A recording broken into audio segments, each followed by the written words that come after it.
Germany, and this World Cup, he's taken it to a completely different level. Yeah. Like I think it's amazing. I don't Rooney? know Rooney never did it for England quite like Rooney. I was there. Rooney scored 1 goal at a World Cup for England. Yeah. Like Jamie Carragher wrote a piece in yesterday's Telegraph, and he was talking about Gaza. He was kind of making the comparisons with Gaza. Gaza captured a nation and all that. Yeah. And he obviously did. And you think of his performances in Italian 90 and then Euro 96. But I didn't know this until I read Carragher's article. Gaza didn't score at Italian 90. He didn't score. Bellingham's...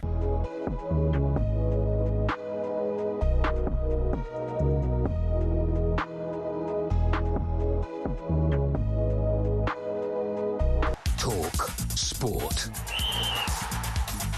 With your headlines at 10:01. I'm Nick Ellaby. Good morning. The outgoing Didier Deschamps admits France were off the pace as they crashed out the World Cup to Spain. Deschamps stuck to his 4-2-4 formation, leaving French journalist Eric Bielderman disappointed and disillusioned.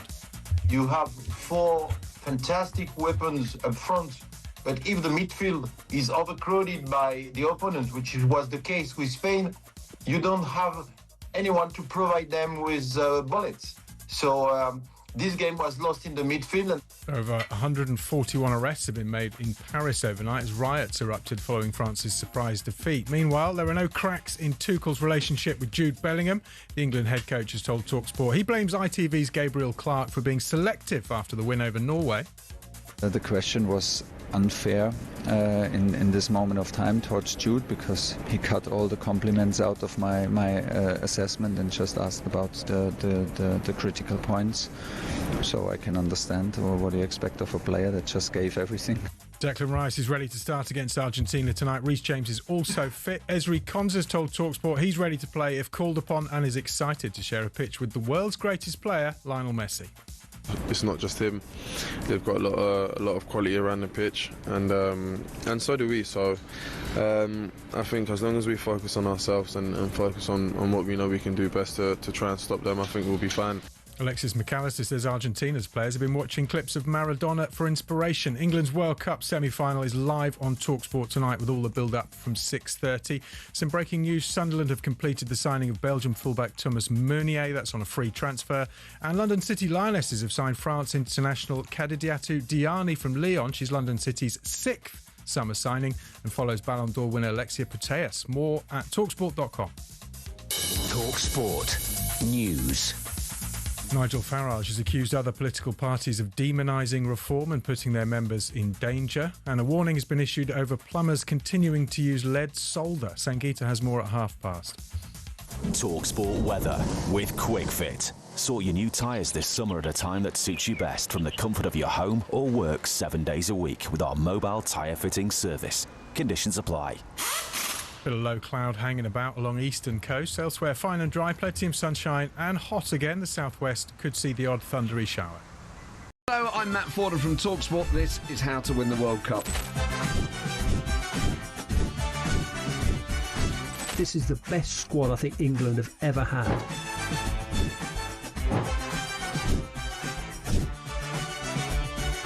He used to love America, now he doesn't. It's very sad. It was so important to succeed because of all the pressure we received. Don't jump for this one, I'm going to knock his head off. Warning, this podcast does not guarantee England will actually win anything.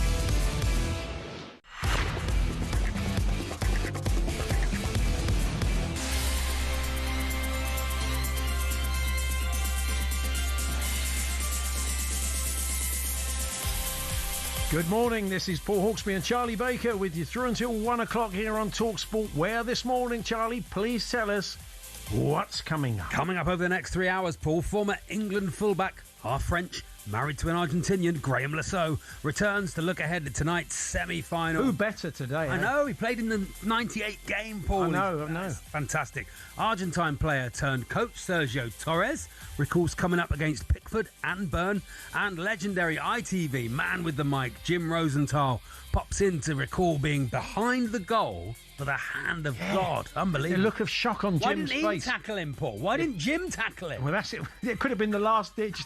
He must have been tempted. tempted. Imagine that if Jim had run on. Two-footed him. The global infamy of Jim Rosen. I mean, he's a legend in this country. Would have been amazing. You would have known him all over the world. He'd run on the pitch. People would have said, I wonder if he's going to do a Rosenthal. Scythed him down. That would have been amazing. Reverend the Makers John McClure also tells us how it feels to have England fans singing one of your songs, and Germany's comedy ambassador to the UK, Henning Vane, on his nation getting right behind England. Who'd have thought Yeah, they love it. There's all this. Plus, we'll catch up with talkSPORT's Stuart Pearce and Faye Carruthers out in Atlanta. And what the heck happened to France last night, Paul? Yeah, I think we're all wondering that, aren't we? Talk of everybody's favourites. They didn't show up at all. What a bizarre game that was. We'll be reflecting on that with Mark McGee, who's your co-commentator on talkSPORT in Dallas last night. It is 6 minutes past 1, and we've been joined in with a remarkably relaxed Chris Evans, who's just finished his Virgin Radio show, but has kindly popped in on his way home. Hello, Chris. How are you? Gentlemen, you say I'm relaxed on the outside. I'm so not relaxed on the inside. It was great to be on the radio because it got rid of another 3.5 hours. And I stay here with you guys. I don't have to face life and get through to 8 o'clock tonight. We're better than them, Chris. Oh, we're better than them. They're not a great side. Have you been to? I mean, you were probably there for the Euro '96. Yeah, I was there. I was there. Games for the Holland game. Yeah, no, I get it. Going to the games, but here we are, and there's a lot of people, especially in talkSPORT, around the building, saying, it's great tonight, but obviously we've got to get through to the final. It's like, guys, don't rent out today for tomorrow. Yeah. Today's a great day. We're through to the semi-finals of the World Cup. Game 102 of 104. We're still in the conversation, and we're playing Argentina. Yeah. You couldn't write it. You couldn't wish for it. If you think of all the variables, all the permutations, all the ways it could have gone. The fact we're playing in Atlanta in the air-conditioned stadium against Argentina in the semi-finals of the World Cup. Yeah. We've got to relish today. Messi's last World Cup. He's never played. He's never played England before. You say that.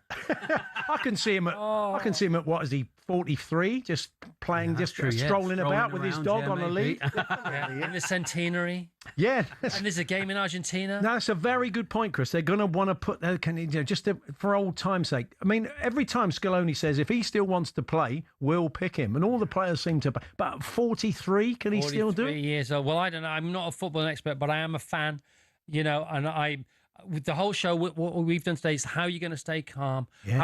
How many people's hands are we going to hold and sing Kumbaya to get us to 8 o'clock tonight? How's it going to pan out? Yeah. You guys game daying all day on talk. I've been bigging you guys up. You got to keep talkSPORT all day. I know we're crossing to New York at 1 o'clock, and then it will be in Georgia, and Andy's going to be there, and Jim's going to be there, and Simon's going to be there, and the fans are descending upon Atlanta. And have you been to Atlanta, Georgia? I've not been to Georgia. I have been, I've been. I went for a couple of Masters tournaments. I enjoyed it. It's a great historic city, really interesting city. It is. Yeah. So it's a great vibe as well. It's got a really cool vibe going on there. And we've been asking the questions today, football adjacent questions, because we leave the expertise up to you guys. Like, who's going to be there? Which England faces, non-football faces, have bagged themselves tickets. Who's gone halves on a box with who else? Yeah. You know what I mean? Nolan and Liam, they've got a box each. Have they bought the stadium? Is that why they've announced this new tour next year to pay for tonight's tickets? How much are these tickets? Will James Corden be there? But how many texts has Beckham got today? Bex, has anybody cancelled? Can you get me in? I'd like to think they've gone into the B and C list, that we might, with respect, we'd like to see Bob Carroll sitting next to him. Sue Pollard's turning up. Jane McDonald is sitting up there. Yeah, that would be good. You're right about you got to enjoy this today. feeling. Because I was saying to my son the other day, who's 19, I was saying it's not. We've been in the last same age as we've been in the last few finals, and he's sort of used to it. And I'm like, this isn't how it is all the time. No. This isn't how it's been. No, it's not my whole life. No, your Prime Minister will not always be older than you. Yeah. Referees will not always be older than you. Policemen will not always be older than you. Life changes. That's it comes true. to get you. It does. Ask Italy, The kids have been spoilt by Gareth Southgate. Has spoilt kids of a certain age. Yeah, and Deliveroo. Your kids must be thinking and Deliveroo. Yeah, exactly. Yeah, and Subway. Have you seen the Deliveroo ad? What's it called? Believeroo. Have you seen the new ad? Oh yes, it's on all the billboards. Believeroo. Go on. Yeah. Have you heard what Aldi have done? No? Aldi have taken all the Argentinian Malbec off all the shelves today. Oh, that's so petty. That's great. It'd be great if they sort of smashed him outside the shop. It's what you want, though, isn't Chucked it? him in a It's skip. friendly bants. It's Yeah. friendly physical bants. Yeah. I'm so excited about We're going to ask the listeners today for tomorrow's calls today. So, because we've been listening, you've had a lot of tub-thumping from the fans, understanding, but we have hello, Gabby. Hello, Shabad. Can't wait. It's coming home. But tomorrow it's either going to be, what we want from the listeners are some voice notes today saying, hello, lads. I can't believe it. We're in the final. Dan Burn, header on the 98th minute. So we want some of those things you think are going to happen. Tomorrow's callers today, saying, sorry, lads, he's got to go. Fancy giving it to a German. It was never going to work. It's going to be that. And Can't believe Bellingham got sent off after 20 minutes. It's going to be funeral parlour or funhouse. It is. By the way, whoever put the fun in funeral? Oh, yeah. Where's that? Where are we going with There is probably a comedian who... Have you done a funeral before, Charlie? Charlie Baker, he puts the fun in funeral. Here he is. I'll do anything if they pay the fee. I've done a few gigs that have felt like funerals. Yeah. Like you went your own. Exactly. It was your own funeral. Someone was dying, I'd say. The Undertaker tour. Yeah. Live. Yeah, let's come and see. If you want to rent him out, it's like he says a few words about the person that's died, and then he does a sort of tight 5 minutes. Just roast them. Yeah, that's right. What are you here for? Oh, the funeral. Fair enough, mate. What brings you? What do you do? Oh, you're an undertaker. How are you feeling about tonight? How are you feeling about today? Today? What's your plans for the rest of the day? Well, you're mowing everybody's lawn. I'm going to mow everybody's lawn. Anything but think about tonight. Yeah. A little nap this afternoon. It's good that it's a kind of workable time for most people because you have to get up very, very early to do a breakfast show. But it's eight not o'clock. Voluntary though. We do get paid. Oh yeah. It's great. It's great voluntary work. It's great. Chris has done that. I'm surprised he hasn't got that. Give him a medal. Yeah. You did a bit of a rallying cry to the Virgin listeners today, didn't you? What was can you give us the gist of that, or can you work yourself up into a frenzy to do a bit of it again? Well, it's all about the fact that we only get days like today once, all too seldomly in a lifetime. Yeah. It's only football, but there's a reason 5 billion people love it because it's special. And it's special because it's accessible to all walks of life. There's always a football to be kicked by some people somewhere, whether it's in a street, whether, it's on the finest, most finesse, curated, cultivated, modern, artificial electric, whatever pitch on the planet, whether it's a bunch of paper, whether it's a foosball, whether it's fully inflated, or whether it's, the next door neighbours put a knife through it because you've hit a window too many times. Football brings people together, and there's a reason for that. And, we are the story we tell ourselves. Tash and I were watching Spain-France, my wife and I, last night, and we, if you zoom out a little bit, just like 1 inch or a foot or 10,000 feet from a game of football, you go, it's just 22 people kicking a foot. What are we getting all excited about? You don't want to deconstruct it too much because you think, this is nuts. This has been my life. Being alive is nuts. The fact that all our vital organs are working for us now, and from the neck up, we take the credit. Being a human being is mad. You're given the gift of life, knowing from the day you can understand anything that it's going to be taken away from you, and then you run away from your original fear of death for every single second you're on the planet until you accept that, until you embrace it, until you surrender to it. And that's football encompasses all that. You don't have to look at the T's and C's and the working, but tonight we get to be in one of the most important football matches that a lot of people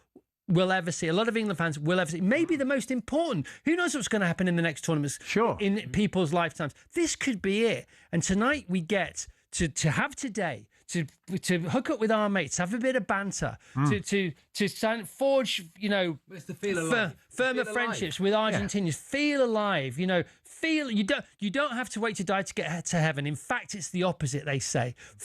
Live like you're alive. And tonight at 8 o'clock, it's the semi-final of the World Cup. 104 games. We started 104 games. Yeah. Game 102. We're still in the conversation, and it's against Argentina. Well, that's got me in the mood. Bring it I must say. Chris, you're back at 6 tomorrow. Well, win or lose. Who knows? It could all unravel. But it was great while it lasted, wasn't it? Thank you, Chris. Thanks for popping in. You're the best. Big up talkSPORT, the greatest sports radio station on the planet. Not to say the greatest radio station on the planet, because there's Virgin Radio as well, but it's definitely the greatest sports radio station on the planet. Let's have your voice notes then. Tomorrow's callers today. Yes. 03717 22 3344. Come on, Thank you, England. Chris. Chris Evans there. Back tomorrow on Virgin at 6. 03717 22 3344. Leave us a voice note. We are jam-packed today. We've got to crack on. But we want to hear from you, good or bad, positive or negative. Hello, lads, he's got to go. Can't believe Bellingham was sent off. 6-0, lads. 6-0, unbelievable. Fancy falling for that, fancy punching Messi in the face. Or, I can't believe we're in a final, lads. What a worldie it was. Jordan Pickford from the penalty spot. Whatever it is, tomorrow's callers today, 03717 22 3344. He's a former England fullback and played against Argentina in 1998. He's half French. He's married to an Argentinian. Who better to chat to today before the game? Graham Lasso joins us very, very shortly. We're here with Selco Builders at Warehouse. Check out all the latest deals at selcobw.com.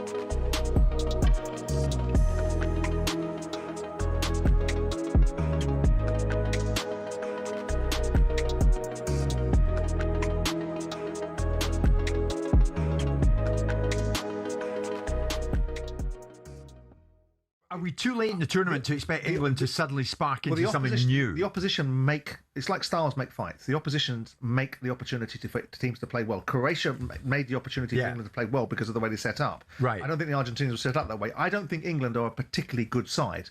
As a unit, I don't think we're a particularly cohesive, fluid, easy on the eye side. What we are is a formidable team that you have to try and beat. We're like a dog. You've got to stamp us down. You know, there's a lot of dog in this side. Right. We're strong, physical side. We're strong. In the duels. We're physical. We have an indomitable spirit. Is that going to be enough when it comes on top to beat technically better sides, which I don't think Argentina. No, I think fundamentally Tuchel are. knows it won't be. That's why. Specifically, that's what I wanted to put to you, Martin, because Michael Owen in the Mail.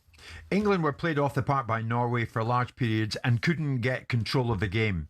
It was exactly as I feared. I hear a lot of people now saying it would just have to be this way, England winning ugly. Then he says, crucially, I haven't given up on England being better against Argentina on Wednesday. No, I agree with some of that. Are you with him on that? Some of that I agree with, but it's about finding a way to win, and they've done that now. So this is the moment. You got in Bellingham one of the best players in the world right now. Oh, he's magnificent. But you have to credit the manager for taking him to this level. We didn't have this level before from him. He started to slip in an England shirt. If you remember, Morgan Rogers was playing for large periods of the season. He wasn't, Jim. So he's got this player to boiling point. So let's not be surprised if it's a little bit tetchy, because he's trying to prove the manager wrong. But we have got the players who can win this game. There's no doubt about it. The only problem, what you're up against is a Messi who the whole team configures itself around him and they move. He can walk from box to box. Yeah. And what they do, he doesn't even look at the ball until he's ready. He puts his hand in the air, they give it to him, and then it's set for him. He has a picture. Yeah. And he has all these players in positions. See, They do it beautifully. That's what we're up against.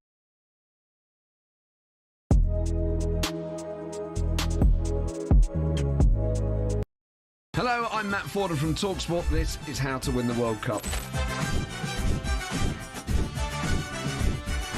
This is the best squad I think England have ever had.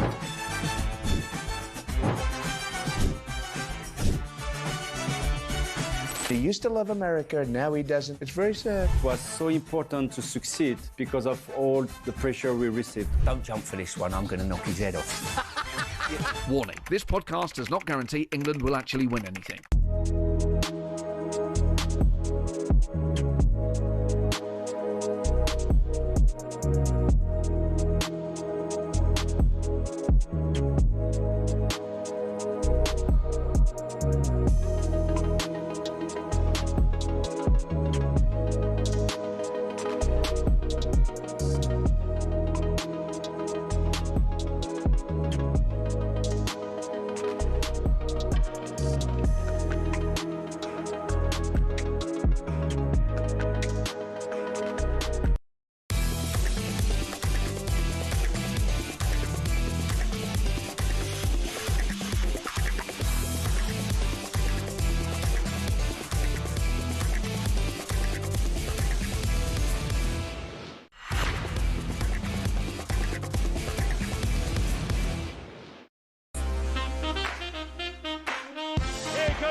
France and Lucadinha are punished.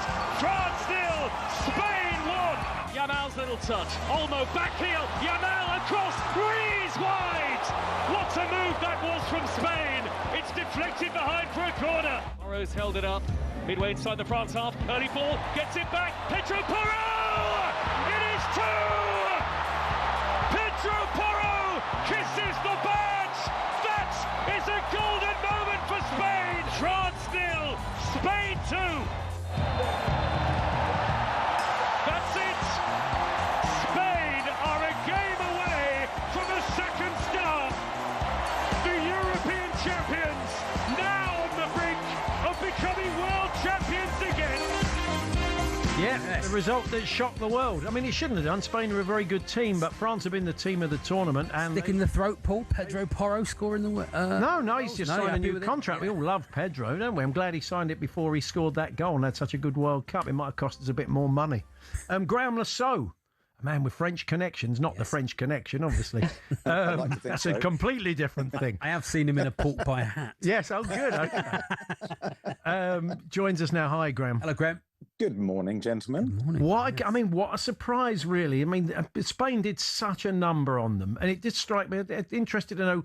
I mean, let's be positive and think we're going to play them in the final. What do you do to put them off their game? I mean, once they settle into their pattern and they get in front, they are really hard to shift, aren't they? Yeah, it was a masterclass, wasn't it, in controlling the tempo of the game. The middle of the park was absolutely vital. So, the way they controlled midfield was the core of their performance, and that rotation of the players. So Oyarzabal drops from that sort of centre forward in a bit like Harry Kane, a bit deeper, and then allows the two fast players outside Baena and Yamal to get down the sides. So they sort of rotate around the centre of the pitch, which is just incredible, and that gives them that frustrating control. Didn't allow France to get into a rhythm as well.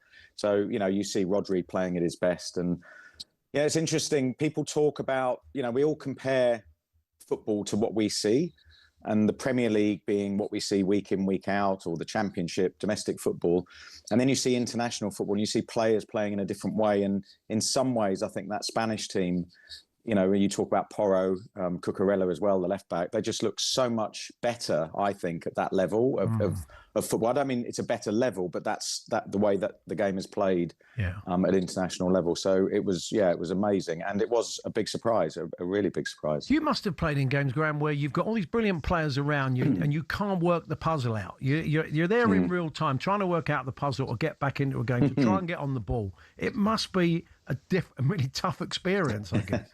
Yeah, it is. I mean, that's a great question, Paul, because it typifies international football where, the pitch is made bigger by your opposition.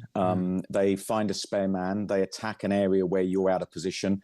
I remember playing against Brazil, and wherever we attacked, they then won the ball back and attacked down that same side where we'd attacked, because that's where you're most vulnerable. So, me as a left back, if I've gone forwards down the left-hand side of the pitch, they win the ball back, they immediately attack there because they're shifting every player out of position to compensate for the player that's gone. So that's one real example of the difference.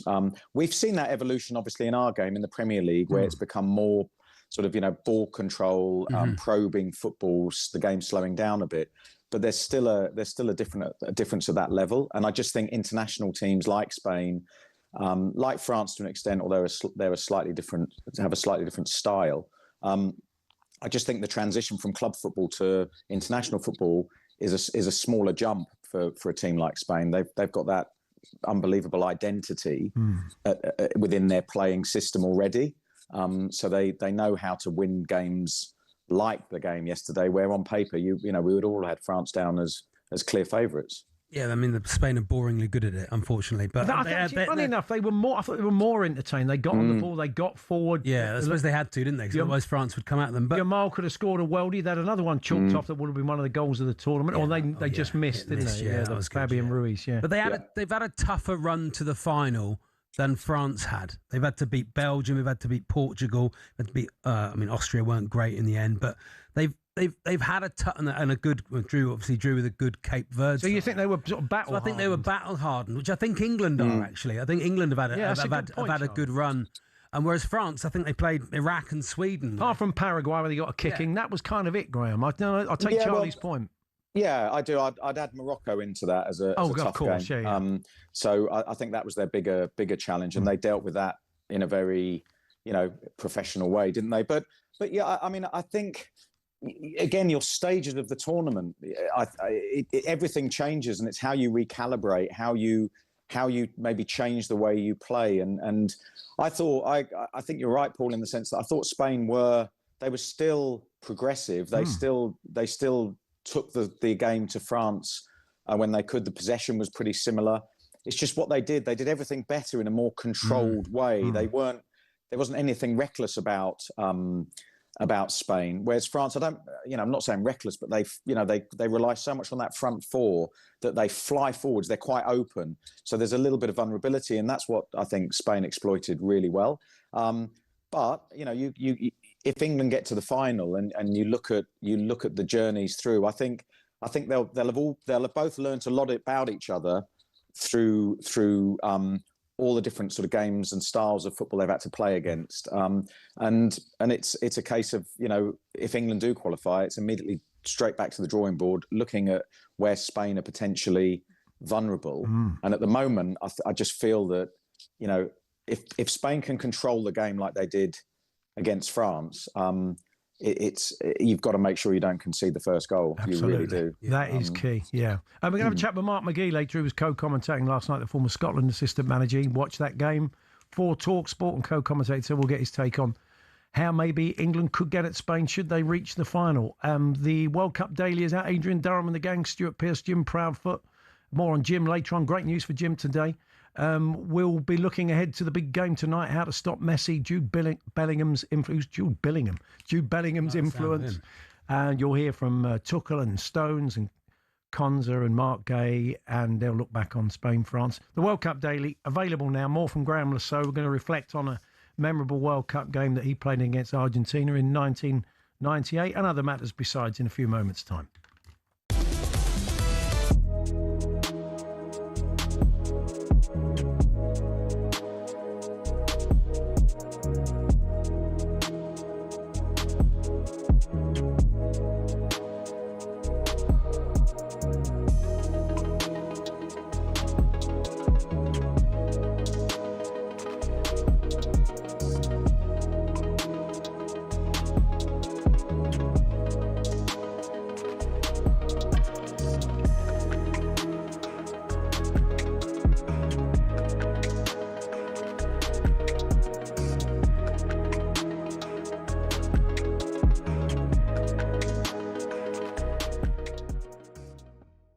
Okay, you want to talk about Messi? Genuine question. Does Messi get in our team? What do you mean? Would you swap Bellingham for Messi? But he's not playing there. Okay, would you swap Kane for Messi? He's not playing there. Okay, he's a right winger. Okay, he might get in that position. You wouldn't swap. You wouldn't swap Bellingham, would you? You wouldn't swap Bellingham for me. If I offered you the option now, Messi in, Bellingham. Okay, yeah, but you'd move him around, wouldn't you? No, but if you just give you that a trade, you give them Bellingham, we get Messi. Would you do it? Nah. Would you? You unpatriotic swine. I didn't say yes. I didn't say no. But you're asking. Would you swap Kane for Messi? If that was on offer now, just for this game.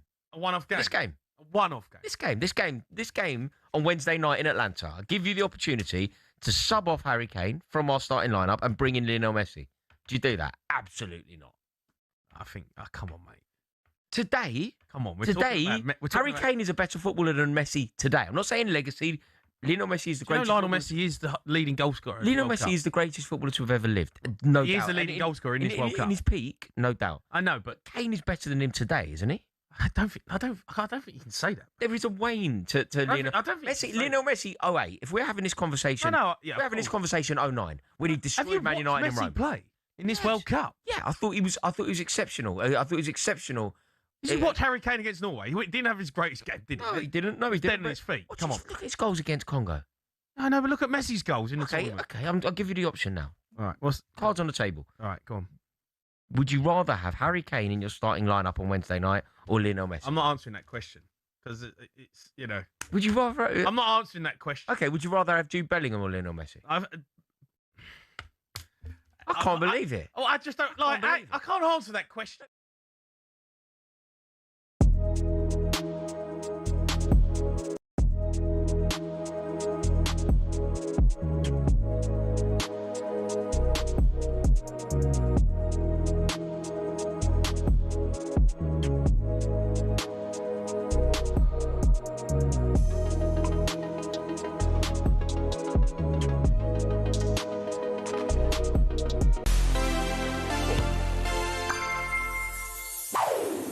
So Jeff Hurst is a name that's synonymous with the World Cup, especially in England.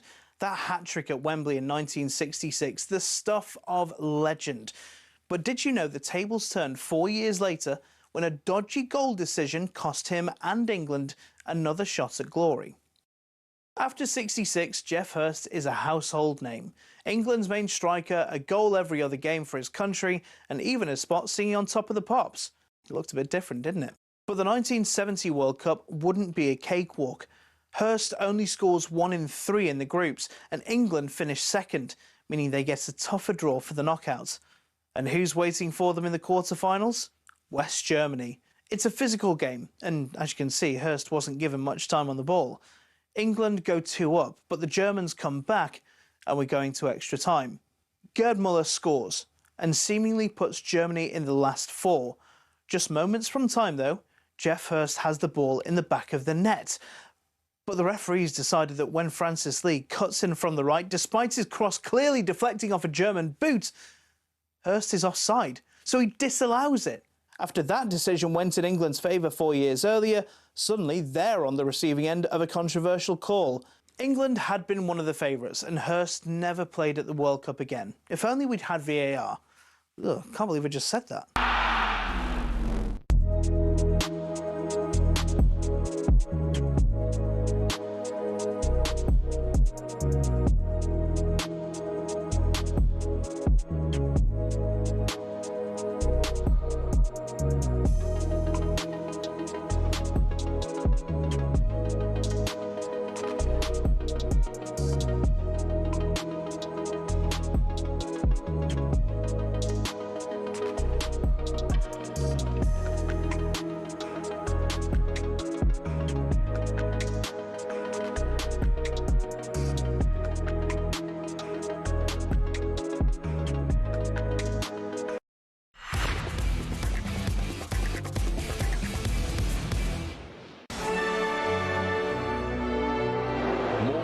Coming onto it, right footing, good try, spilled by the goalkeeper, and bundled in. England lead, it is Jude Bellingham again. Thank you very much. You've got us an exciting game come Wednesday. There's no mentality problem. This is pure mentality. You can bottle it up and sell it. Credit to the boys that, mentally they got through it. We're into the semi-finals. I think they're certainly beatable. I mean, I think that we've been mentioning about England's back 4, but Argentina's like that. Plays at times as a unit, they look all over the place. Harry, your country needs you here. You've got to put this away. Right foot in, he has! I'm quietly confident, I think we've got enough to win it. I think we're better. Who? Argentina. What's battering? Like 2-0, comfortable. World Cup semi-final playing against Argentina, the reigning world champions. It doesn't get any bigger. We're one of the best teams in the world, so we have nothing to fear. Are you ready to make history? Are you ready to be immortal? Come on, England! Come on!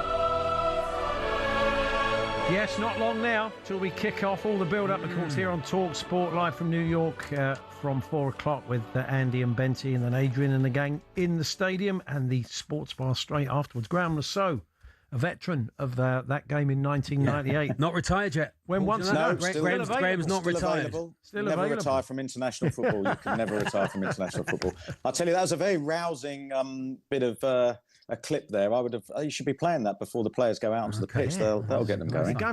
Got you in the mood. That's good. It did.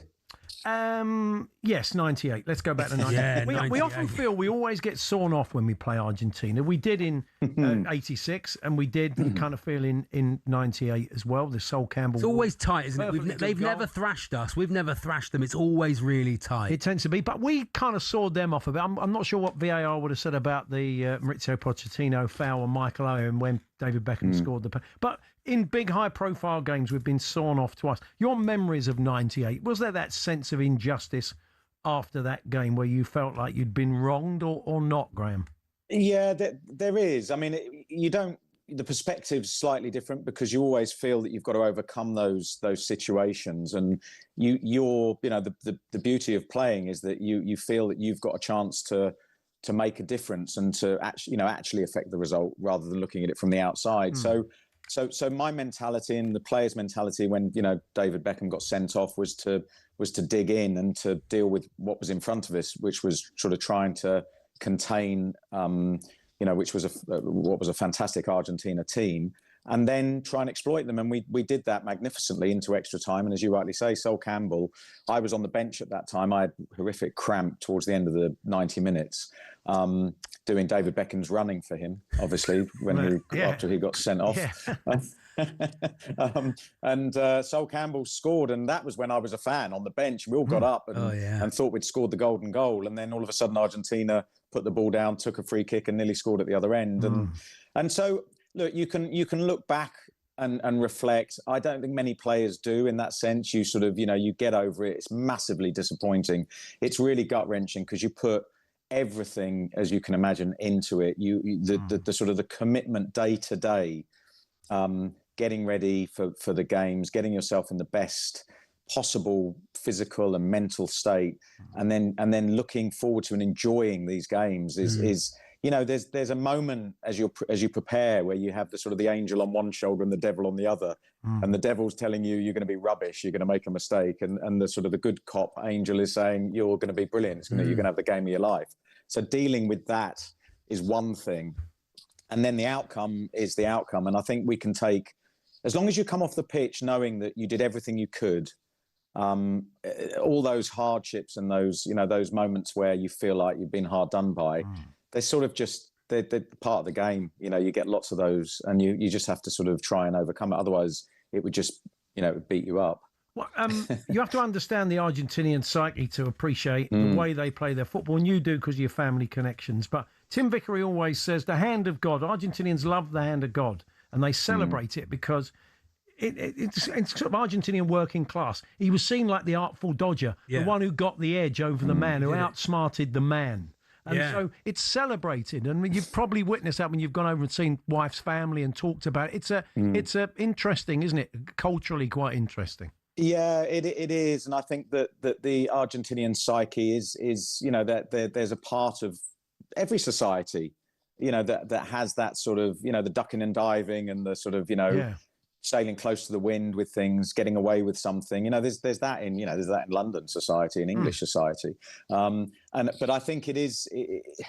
I certainly the people I know they're not overly proud of that, but there'll be lots of people that will be saying, well, the ref didn't spot it. It was, it made the difference. And it's a shame in a way, because I think it does overshadow so much of the sort of the history of both countries, but also the football that's played in both countries. And, I'll always sort of segue from that goal into the goal that he scored, which was probably one of the best ever goals in World Cup history.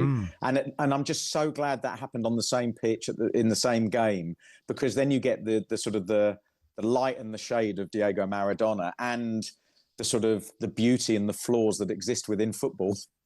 That would have been coming down your side, Graham. You reckon if you watched it back? Alvin Martin reckons he would have kicked him up in the air if he'd been on the pitch as he should have been. Would you have got to him, taken him out? Oh yeah, definitely. Yeah, I would have been quick enough to keep up with him. I wouldn't have been. It was Peter Reid, wasn't it? That he went past like he wasn't there. Old Reid, I think Peter would agree that I was a lot quicker than him. So I think I'd have given myself a better chance of taking him out. And back then you could have hacked him down and not even got a yellow card. So that would have been fine. On yellows, I read a stat that was for every yellow card that England get, they commit 7 fouls. Every yellow card that Argentina get, they commit 22 fouls. Wow. So they're that good at the dark arts. That's just so streetwise. Now, Graham, you had a hair trigger temperament, which we know, beating up your own teammates at times. But how do they cope with that tonight? Well, you've got to remain calm and keep the frustration under the surface. I always think you've got to keep it below your rib cage. It's like nerves. If the nerves go above your rib cage, you're in trouble. And the same with tension when you're playing. And you saw France, Mbappe on the goalkeeper yesterday, right towards the end of the game, just lost his control. And, you know, Argentina are very good at winding people up, at sort of making the most of a foul when it's against them and, you know, leaving a foot in and getting away with things. So it's really important that England, again, don't get drawn into a frustrated version of themselves at any point, whatever the score is, that they remain sort of focused and calm because, you know, as happened to us in '98, if you go down to 10 men at this level, at this stage of a competition, it's going to be very difficult to come back because all of a sudden you're really chasing shadows. But I feel that England have got a control about the way they play. And again, the game's moved on so much that, you know, there's far less contact. Everybody's sort of making the most of every challenge. So they're much more educated in that, England, in one with dealing it and one with deploying it. So I think they'll be fine. And it's just, you know, there's so much familiarity on the pitch in terms of players that play in the Premier League that the English players are familiar with, that I think that we're back to the conversation we had the other day about, you know, when you're playing against someone that you're either teammates with or, you know, you've got a close connection to. You know, there's bragging rights, and there's another level there's another layer of, I suppose, competition within that. So, you know, the English players are really going to want to make sure they deal with those Argentinian sort of counterparts that play in the Premier League. The other big question, Graham, is how do you cope with Messi? How do you shut Messi out? The stats say that he walks for 47% of the game, almost as much as he runs. He covers less distance than any Argentine teammate. He averages 2.7 sprints per match, yet he's absolutely lethal, isn't he? Still, he is, and it's dealing with him. I think there's two strategies. One, you know, the closest player to him takes care of him, or two, you put somebody as in certain areas of the pitch as a man-to-man marker. So if he comes into your zone, I'm not saying follow him around everywhere because that will cause a huge amount of problems. But in certain areas, I think someone will go and get tight to him. Again, he's that player a little bit like Haaland, where you know, they switch. They look like they've switched off, but they're always thinking, always moving, always drifting into little spaces to create a problem.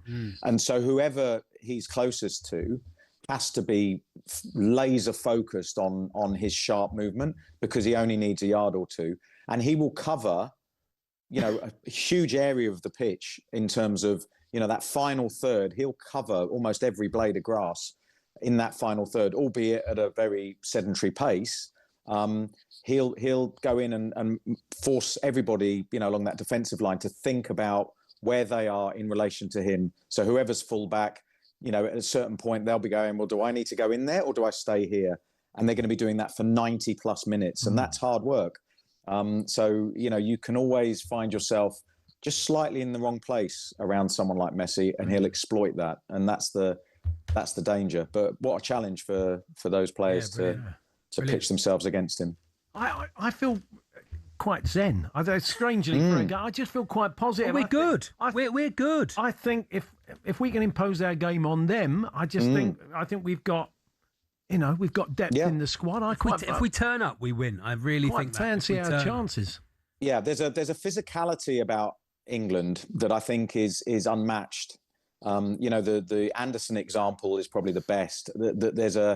And as Thomas Tuchel has said, every game he said, you know, they can play better, but the spirit, the desire, he cannot fault. And I think that he's hooked into that because there's a physical element to the England team that I don't think any other team has. And I think when you look at superpowers in the semi-finals of each team, I think England's superpower is that ability to overcome, you know, the situation and to ride out a storm and play as they've done and to stick together. Plus, then obviously the superstar talents of Bellingham and a couple of others. Just quickly, I think it's going to be interesting fullbacks tonight.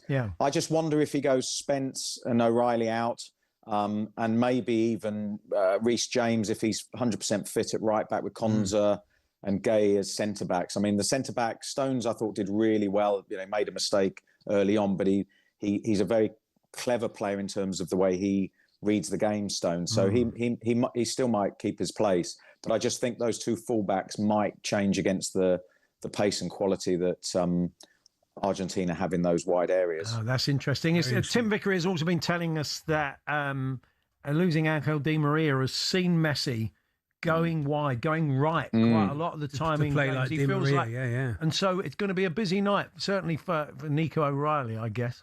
Yeah, and that's why maybe Jed Spence goes in there. Yeah. I just wonder whether there's physically and defensively, and a pace point of view, a pace. Exactly. And I just wonder whether he blocks a far bigger area, doesn't he? He covers a far bigger area and blocks far bigger spaces than Nico O'Reilly is. So let's see what he picks, obviously. But I'd be leaning towards that as a containment down that left hand side and then, like you say, got to take the game to them. Got to use our physicality.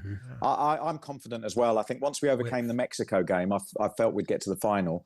Well, I got it wrong, obviously, as Charlie will tell you, that I thought France would get to the final. Yeah. On your podcast, you guys do a podcast. We do a podcast, and I did say Spain. So. Oh, well done, Charlie. You know more about football than Graham. We've established that, very much so. We have. We've established that on the podcast. Where can we listen to it? It's called Football So What, and you can get it wherever you get your podcast, Paul. Thank you for the plug. Yeah, brilliant. Graham, thanks, Paul. A pleasure as always. Thanks, guys. Thanks for joining us. We will catch up with you soon. Enjoy the game tonight. Yep. And you guys, all the best. Cheers, Graham. Take care. Graham Lasso there, former England defender and a man who played in that game in '98 when we were cruelly sawn off, as we often are against Argentina. Although beat them in '66, Paul beat them one after that, and we 2002. We beat? Yeah. We haven't. Yeah, it's going to be a fascinating game. It's live on talkSPORT tonight. All the build up from 7. We asked you for tomorrow's callers today. The sort of things that are going to get said tomorrow, today, because today's all been, hello lads, it's coming home, it's great news. But what about tomorrow today? Lewis from Southport sent us this voice note. Lewis. When Pickford got sent off last night, I really feared the worst, but it was a stroke of genius from Tuchel to bring on Jordan Henderson with his massive left hand and come on England in the final. Yeah, but if that happens... It was amazing when that happened. Well, ask BetMGM for the odds on that later on. But, Lewis, if that happens, you have a one-arm goalkeeper kept out Messi, the penalty save from Messi. It's amazing. It was great, yeah. Henderson's played everywhere for England. If you're an Argentinian penalty taker and they brought on a bloke with his arm in a cast...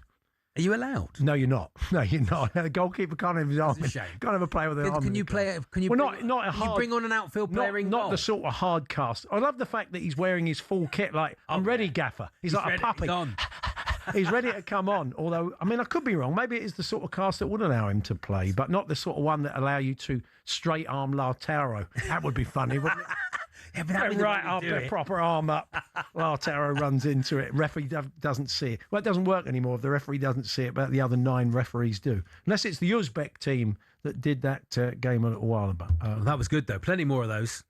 We'll take that was a good voice note. It was good. Thank you very much. Keep those coming. Tomorrow's voice notes today. We'll take 03717 22 3344. The good and the bad, the great things that happened in the game, and the bad stuff that went on. He's got to go, lads. He's got to go. Tuchel's taking as far as he can.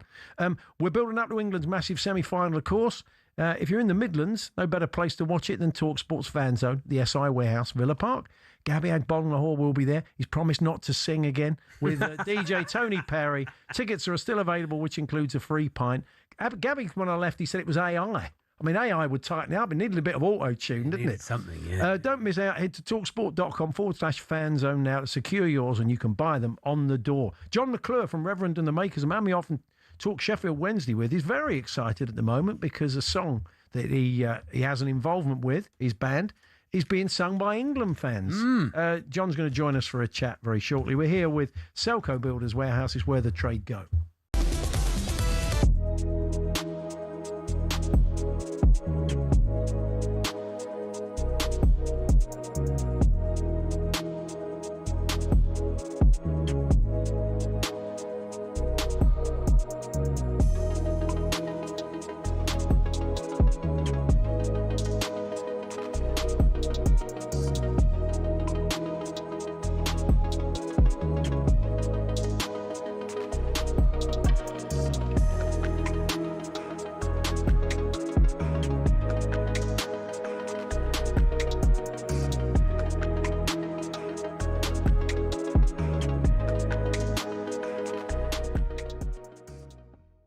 was convinced by the hype train of France, and Spain, as you've said, sorry to steal it from you, have suffocated them for 9 minutes. Yeah, that's exactly what happened. And look, I don't think that you need to either apologise or acknowledge that you got it wrong. I am the very definition of a broken clock being right twice a day. I thought Spain were going to win. I know how brilliant they are, and it's that control that they put into a game. It's that control. They don't let you breathe. They don't allow you any sort of momentum, and you can't get the ball off them. Like, if you think about England, like, the reason why I was so convinced Spain were going to win is because I was looking at this final, and I was looking at it perhaps prematurely through the lens of who I want England to play. Yeah. So I'm looking at it, I'm thinking, who are England more likely to beat? And I was convinced that we're more likely to beat France. I'd kind of concede that we'd be underdogs against Spain or France. But I think our game would be more suited to beating France. See, I disagree. I'd have rather played Spain, and maybe I've been hoodwinked by the fact that they drew against Cape Verde in the opening game, that they had Saudi Arabia. They're obviously going to beat them. They beat 10-man Uruguay 1-0. Uruguay stunk the place out. Marcelo Bielsa's destroyed and ruined his legacy. Do you not just go back immediately to what happened in Berlin? When they were just too good for us. Because I look at it and I think, this is the FA. I bet the FA are rubbing their hands at the prospect of potentially, we're not jinxing it, potentially playing Spain in a final, because it would vindicate their decision to hire Thomas Tuchel. There was lots of controversy about having a German in the seat, and I think he's got what it takes. He's got what Southgate didn't. Southgate's done amazing things. I believe we're standing on the shoulders of a giant in Southgate, what he did for England. But I think Tuchel's got the tactical nous and that edge and that aggression and that fight to get one over someone like Spain. Whereas I thought France were going to be too much. But maybe I'm wrong.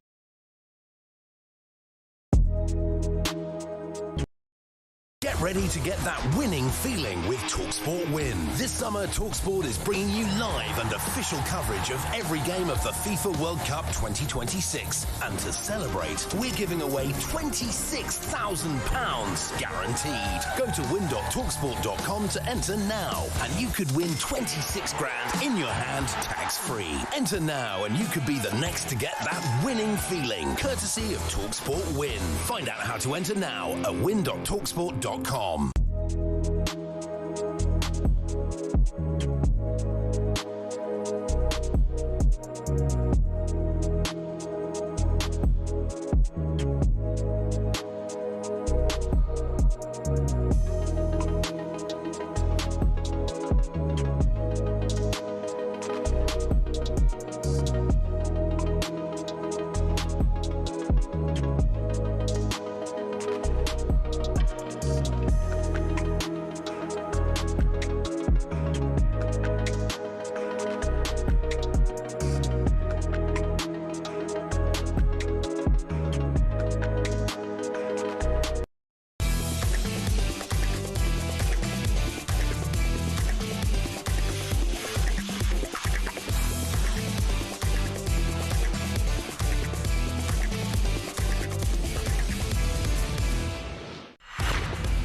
Silence is Talking from Reverend and the Makers.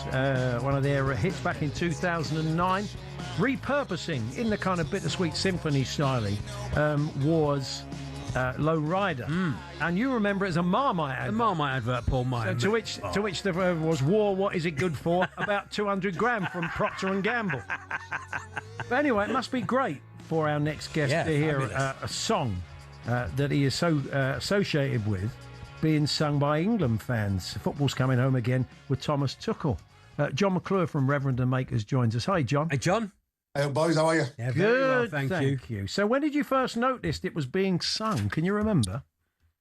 Well, it's kind of deliberate, really. My brother, who I sort of help manage and also star in his Steve Bracknell comedy, was asked to do an advert this summer, and the company wanted to use the song, so we re-recorded it for the advert, sent it out there. We sent him out there to do the campaign. He's been out there, as you're probably aware, across the whole of the World Cup. And then the England band, who were also the Sheffield Wednesday band, are out there. They were playing the riff, and it's just sort of snowballed from there. And sort of one bit Wonderwall and other songs were there, but then the fans during the quarter-final particularly have just been singing that. I mean, we counted 18 times we heard them singing it, right, during the Norway game. It's unbelievable. Yeah. It's interesting. When you build a song around a riff like that, how does that come about? You hear the riff, you're listening to the radio, you hear Low Rider, and you think, and then what, you kind of go into the song? How did it work, John? Can you remember?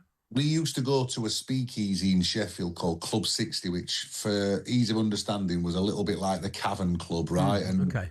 I used to go there till 8 o'clock in the morning, and I was walking home to my mum's. This is when before the band had really took off. And let's just say I was a little bit inebriated, and the last two tracks that had been played were Low Rider by War and also Tomorrow Never Knows by the Beatles. And by the time I'd walked back to my mother's, the sun had come up, and I'd convinced myself they were the same song. And you can hear both of those songs in your song, can't you? Definitely. Yeah, so I just sort of wrote my own lyrics and then jammed it out with a band, and it became a real kind of staple for the band. And although it's not our biggest hit, it's certainly what the one people remember for a festival. If you've ever seen us at a festival or any of that, it's become like the kind of one. It's the one we close the shows with, so it's a joy. War, I take it, have not signed you over the rights for it like the Stones did for took them 25 years. I once went to see them at the Royal Albert Hall with my manager at the time, and he invited us into the dressing room, and cool guys, I've got this song what samples your tune, and they're playing the tune, they're like, so cool, man, love that. And they were like, yeah, cool, we'll be in touch and we'll discuss the publishing. And we just got a letter from them which said, we're more than happy for you to use the riff, but we want all the publishing. But do you know what? I don't care, because their original is great, our song is great. Yeah. And it's good for everyone. Who cares, right? I think Wednesdayites who are watching this on Smart TV will be spitting out their tea when they see you're in a red and white striped shirt there, John. Well, this is because I am now the chairman of the world's oldest football club, Sheffield FC. Wow, brilliant. Congratulations. Fantastic. Who, of course, play in black and red. There are plans afoot to maybe look at that, because the original football shirt back in 1857, when the game was started, was a white shirt, of course, a cricket sort of type shirt. Yeah. But I'm the chairman of the world's oldest, which in and of itself carries a huge responsibility. We invented crossbars, 11 aside, corner flags, offside, the whole thing, right? It's a great. We've had people on from the club in the past. It's got a great history. Just quick one, because we talked to you a lot about Wednesday and all the bin fire it's been over the years. Barry Bannon's back. Things are looking up a bit, aren't they? Finally. I think so. Yeah, early signs from the new administration are good. Barry is back, who is obviously a saintly figure at Hillsborough. And let's see. There's a long way to go. It's a very, very difficult job to resuscitate Sheffield Wednesday. It's been so far in the hole. But let's see. It's quite a low bar to be better than Mr. Chansiri. Indeed. The new people who are in there are making all the right noises. You still exist, and that's the key, isn't it? Yeah, that's the important thing. You've gone through that. We've been through that as a talking fan. But 6 months down the line, you're like, maybe we shouldn't still exist. Yeah. When you lose a couple of bad results, we had our chance. We should have gone to the wall. So, John, finally, is it coming home with Thomas Tuchel? Oh, yeah. Do you know what? I've been sort of a little bit cynical all along this tournament. I watched that result last night. I think France are the best team that's been in the tournament by some distance. I watched last night, Spain went for, I'm thinking, are we going to win this World Cup? And I went to Sheffield FC earlier to do a piece for Sky News, and there was 2 magpies on the pitch, which... two for joy. Let's go. Brilliant. Let's go. All the best, John. Enjoy the game tonight. Cheers, fellas. All the best. John McClure then from Reverend and the Makers, and telling us the story of Silence is Talking. You can go and check it out on Spotify if you want to get in the mood tonight for 2 magpies on the pitch at Sheffield. Sheffield FC, Newcastle United can't keep hold of anyone. No, that's right. They've lost 2 more magpies. It's so tough at the moment. It's a nightmare. Poor old Eddie. Sergio Torres played his football over here. He's a Boca fan. He's an Argentinian footballer. He's going to give us a bit of insight into what it's like. He's working over in Spain these days, looking up ahead to the big game. He's played against a couple of the England boys. He'll tell us about that. Matt Ford will join us as well. I think the meeting of Trump and Spain when he goes to the game at the weekend. That's gonna be exciting. In light of what Donald said about them. Jim Rosenthal's going to come in. He was behind the goal for the hand of God. You're right. Why didn't he run on the pitch and punch it out the net? Get his chance. Play him at his own game. Jim will pop in and see us. That's all coming up in the next hour.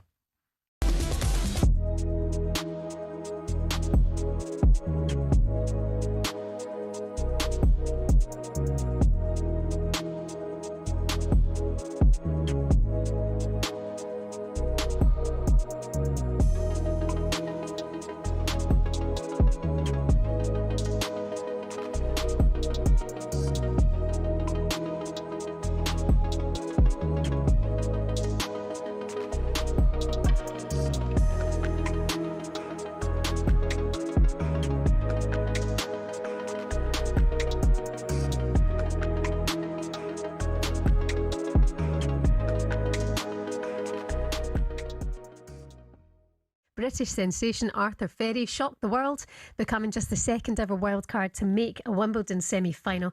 He is with us now live in the studio. Good morning to you, Arthur. Good morning, mate. Thanks for having me. Thanks for coming in. Amazing. How's life, mate? How's it all going? It's been good. It's been busy, that's for sure, past few days. But yeah, it's going to be nice to have a bit of time off and just relax, process everything. I was going to ask you straight away, like, what have you learnt from your experience at Wimbledon? Because, like I spoke to you before we come on, I was watching the Dimitrov win. And honestly, mate, the tennis that you was playing is unbelievable. Everyone talking about it. Everyone that's English so proud of you. But what were your experiences and what have you learnt from your time at Wimbledon? Yeah, it was the first time that I, caught the general public's eye, and I was playing in front of a lot of people. So, getting used to that was good. I had 2 weeks and six matches to kind of get used to it progressively. So, yeah, that was good, and going to use that experience to moving forward as well. What was it like after every round you're getting past, and then you could hear people saying, "I'm not sure we can get past that, wild card. I'm not sure we can beat him. I'm sure we beat him." Did you hear those people saying those things? That spur you on a little bit? Yeah, I was the outsider for most of those matches that I played. But yeah, I was just kept believing in myself. I knew that I could beat those players, and just brought that self-belief on. Did you feel the pressure, Arthur? Because even here at talkSPORT, you know what we're like. We jump on it, right? And we jump on it hard. Did that outside noise filter through at any point? Yeah, definitely. I mean, professional sportsmen, there's always some pressure associated to it. But no, just tried to keep the distractions out and.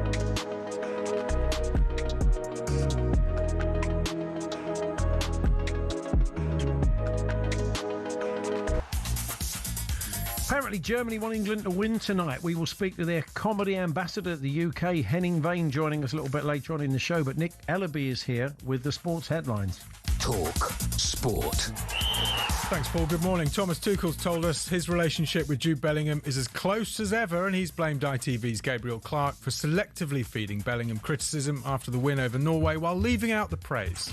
People try to create misunderstandings and cracks where no cracks are. We come from the same place. We come from being competitive. Declan Rice and Reece James are ready to start tonight. Argentina's players are watching clips of Maradona to get themselves up for it, while the country's vice president has brought up the Falklands in a post on X, which she calls England usurping pirates. These fans in Atlanta are looking forward to a rare meeting. The Argentinians, they're so salty, and Maradona, they celebrated that as if it's the biggest game in the world because he cheated. Forget about all the politics and all of that, because that's rubbish, isn't it? It's just all about getting one over on Argentina on the football field. We're better than them. Messi's an old man. It's past it. And it's our turn. 60 years we've waited for this. Now, Kylian Mbappe has criticised coach Didier Deschamps following France's humbling at the hands of Spain. Mbappe said France were light in midfield in their 2-0 defeat. French journalist Eric Bilderman told us there are two Mbappes. When the toy is broken, suddenly the teenager who is part of him comes back. The one who is selfish, the one who is a bit aggressive Elsewhere, Sunderland confirmed the arrival of Belgium right-back Thomas Meunier. The 34-year-old signed a 2-year deal there. And in the WSL, France forward Kadidatu Diani becomes London City Lionesses' 6th summer signing. More at talksport.com. talkSPORT News. Nigel Farage has accused other political parties of demonising reform and putting their members in danger. And a warning's been issued over plumbers continuing to use lead solder. Sangeeta has more at past. talkSPORT weather with QuickFit, your go-to destination for quality tyres from great brands like Continental. Visit your local centre or quickfit.com and book today. Low cloud hanging about along eastern coast. Elsewhere, fine and dry. Plenty of sunshine, hot as well. The southwest, though, could see the odd thundery shower.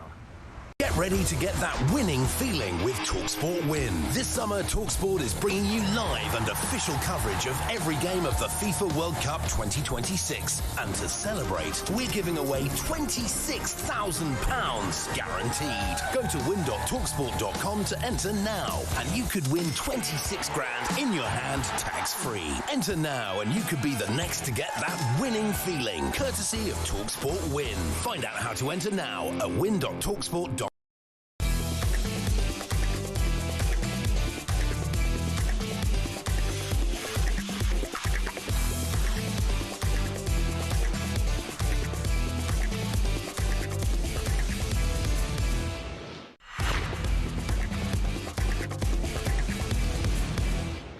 Win 26 grand in your hand, courtesy of talkSPORT Win. Yes, just 9 hours to go till we take on Argentina. And to celebrate, we've got £26,000 in tax-free cash up for grabs. That's right, 26 grand in cash, completely tax-free. Could be coming home in 26. Or you could be coming home with £26,000. Here's how. For your chance to win, visit talksportwin.com or text WIN to 83338 by 6 p.m. on the 20th of July 2026. Text costs £2.50 plus your standard network rate. Or you can send your name and number by post to Comp1, PO Box 3190, Colchester CO28GP, to arrive by midnight on 23rd of July 2026. 18 plus UK residents only. For your chance to win, text WIN to 83338. Now, this is a network promotion. Full T's and C's at talksportwin.com. Our next guest is an Argentinian with links to playing in this country. Scored a great, famous FA Cup goal and a cup run for Conference Crawley as they were. I've booed him, Paul. I've booed him for. You've booed him against the goals. Yeah, I've booed him. I'm sure a few you times. have. Yeah, he was great. Let's relive one of his memorable moments in this country. From the corner, here came Crawley again. Howell's delivery and Torres again. The Argentine who put his own air ticket to England to try his luck in this country, 7 years ago? Wrote his name large in Crawley Town and FA Cup folklore with the winner. He sure did. They played Manchester United, of course, after that, and only lost 1-0, put in a great performance. But it is formerly of Adrian Durham's, Posh and Crawley and Wickham. Sergio Torres joins us. Hi, Sergio. Hey, Sergio. Good morning, guys. Oh, it must be nice to hear that goal again, the one against Derby. Oh, yeah. Yeah, it was back in 2011, but still give me goosebumps watching it back and listening to the goal. It was an amazing moment for me and for the club. You're living out in Spain these days, Sergio. Is that right? Yeah, we moved here with my family 5 years ago. We live in Mallorca, and the only reason we left England was because of the weather. What's been the reaction to last night's win over France so far? I know it's very early from your point of view, but have you had a chance to chat to anybody? Yeah. Well, I spoke to my neighbors, they're all Spanish, and we heard few shouts and few screams last night, but it wasn't that crazy, Like, I was talking to my Argentinian friends, and we said, in Argentina, everyone is on the streets. Basically, if you win a quarterfinal, semi-final, it doesn't matter. It's just, different places live it different. When you played here, how many teammates, English teammates or people said, hand of God, Simeone getting Beckham sent off? I mean, that must have come up quite a lot. Yeah, Paul, to be fair, the first thing, when I say I was Argentinian, my teammates and everything, you cheating, Maradona, hand of God. And then, I'm Argentinian, but I know Maradona cheated, and then he shouldn't have done. But like he called it. It was the hand of God. It wasn't his hand. Yeah. And I always said, yeah, but what about the second goal? You know, like, that's pure football, pure genius. Yeah. I said, no. By then, like, the game was already won. I was like, no, you can't say that. But yeah, it came out a lot. And in '98, the Beckham one, you know, I got a funny story. I was actually in that stadium. Wow. Yeah, I was watching it. I was only 16 years old. My dad's dream was to go to watch a World Cup, and we went to France with my family. Fantastic. And then it was the best game I ever watched live. I was behind the goal where Owen scored an amazing goal. Yeah. Wow. And and the penalties were there. And yeah, funny enough, well, the assistant manager there was John Gorman.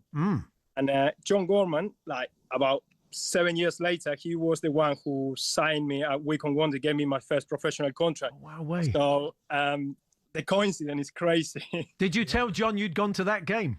Yeah, of course. Yeah, of course. I still talking to John. He's an amazing guy. Yeah, lovely guy. He was a big figure for me. Well, he gave me the opportunity, you know, to become a footballer. Yeah. I was 24. I wasn't that young.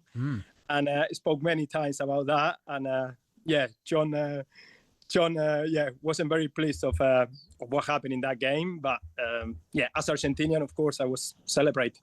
So you majority of your career was sort of League One, League Two, and the thing about this England team is they've got players who've played in those divisions. Dan Burn, and I know Harry Kane dropped down to Leyton Orient for a while. You've played against a few of these players, Sergio. Yeah. I had the opportunity to play against Dan, I think, a few times. I think he was at Yeovil. I was at Crawley. Yeah. And then Jordan Pickford as well. I think he was at Carlisle on loan. And then I played against them. And you know what? League One, League Two conference, I think it teaches you so much about the purest of football. Yeah. And then to be humble, you know, there weren't players that they just came through the academy and made it, which is 80% of footballers. But if you drop down a few leagues, you experience like the real football. That's why I spent 18 years in England playing, because I absolutely love the game in England, how it's played, how everyone is honest. And, you go 100% to the tackle, but you're not going to break a leg, which is different than back home in Argentina. Sometimes, people are going to hurt you, which I don't agree. But that's why I stay. After I retired when I was 34, I played another 6 years in a non-league, Conference South, just because I love the game. Yeah. When you play against a player like Dan Burn, he was on loan from Fulham, so he was kind of normally at a higher level. But can you sense it when you've played against players that maybe go on and play internationally or in the Premier League? Do you kind of know as a player, you think they're kind of better than this level? Yes. You know what? But sometimes it doesn't work like that, because the players who drop from top teams into, when I had experience, teammates and playing against players who play in Conference and League Two and League One, and they struggle. They struggle at the beginning because it's completely different than playing academy football or the way they grew up. And then when we play Man United as well, it wasn't that big of a difference, I thought, when I was on the pitch. But of course, they got this touch of quality that they a little bit better than League Two or League One players. But I remember Dan, well, because of his physical presence, he was always noticeable, Yeah, he probably would out-jump you, Sergio, wouldn't he, I guess? Yeah. Quite the length, Sergio. You know what? I got an assist that game, so I take that. That's right. You bamboozled him. You're fast feet. So you worked for Borussia Dortmund's academy out in Spain. Would you recommend some of the young academy boys at Dortmund getting toughened up with a spell at Crawley or somewhere like that, or down in the conference? I always say to players, like, the best thing you can do is go and play men's football when you are 17, 18, 19, that you think you already made it. There's many people who think already made it. I said, just go and play men's football, even if it's not a great standard. That's going to help you a lot more than just playing academy. Sure. I will. I still got some contacts at Crawley and a few clubs. So if I see a talent, I will definitely send it over to England. Just real quickly on tonight, are you confident from an Argentinian point of view? What do you think? Listen, with Scaloni in charge, of course, we won everything so far. I had the chance to meet him a few times here because he lives in the island in Mallorca as well. He's a very humble guy. I'm very pleased that he's our manager. And of course, we haven't been playing well, and I think everyone knows that. We've been a bit lucky in some games, but this team surprised us over the last 5 years. Won Copa America twice, finalissima, the World Cup. So I'm excited for tonight. I really hope it's a good game, fair game, and then let the best team win. Yeah, tough day for you Sunday if they win. Yes, that's right. That's true. Yeah. There were the Spanish neighbours. You'll be shouting, and it'll be interesting.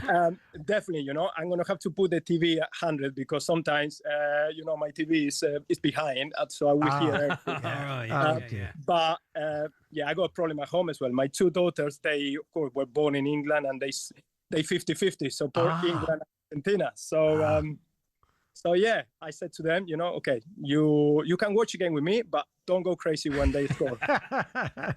Well, good to talk to you again, Sergio. Thanks very much. Okay, Paul, Charlie, thank you so much, and enjoy the game tonight. Enjoy the game. That if we do, I hope you don't. We do. Thank You won't. cheers. Sergio Torres, lovely to catch up with him again. Brilliant. Former Crawley and Wycombe Wanderers. Nightmare at our level, Paul. Just a nightmare. Very good player. Yeah, just brilliant. Matt Ford's going to join us for a chat. He's been doing fine work on how to win the World Cup. It's going to be an interesting meeting when Donald Trump has to be nice to the Spanish contingency. I take it the president's coming over, the king's coming over, and all that. He's going to have to be nice. Having had a pop at Spain, we'll see if Donald's got a take on that. I wonder if Ashley Giles will go. He's the king of Spain. Yeah, I should invite Ashley Giles. Ashley Giles should be. That was definitely sitting there. That's a good idea. And Jim Rosenthal tells us, talk about I was there. He was behind the goal for the hand of God, but didn't have the presence of mind to run on and punch it off the line. Or indeed tackle him for the second goal. So Jim's popping in to see us. That's all to come. We're here with our good friends at Selco Builders Warehouse. It's where the trade go.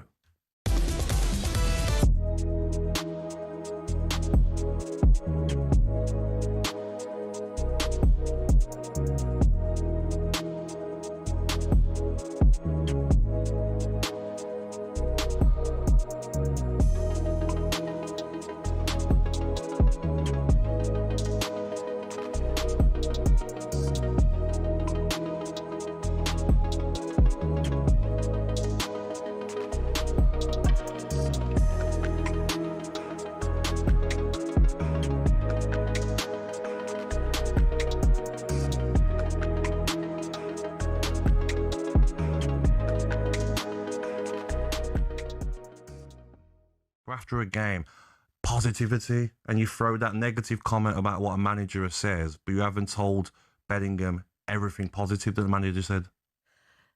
Sorry, just being on the other side of that. Right? Yeah. So you're a player, you've come off the pitch and maybe had negativity after a win, but that is his job. Yeah. That's him. That's the guy, the fella doing his job, Adrian Clark.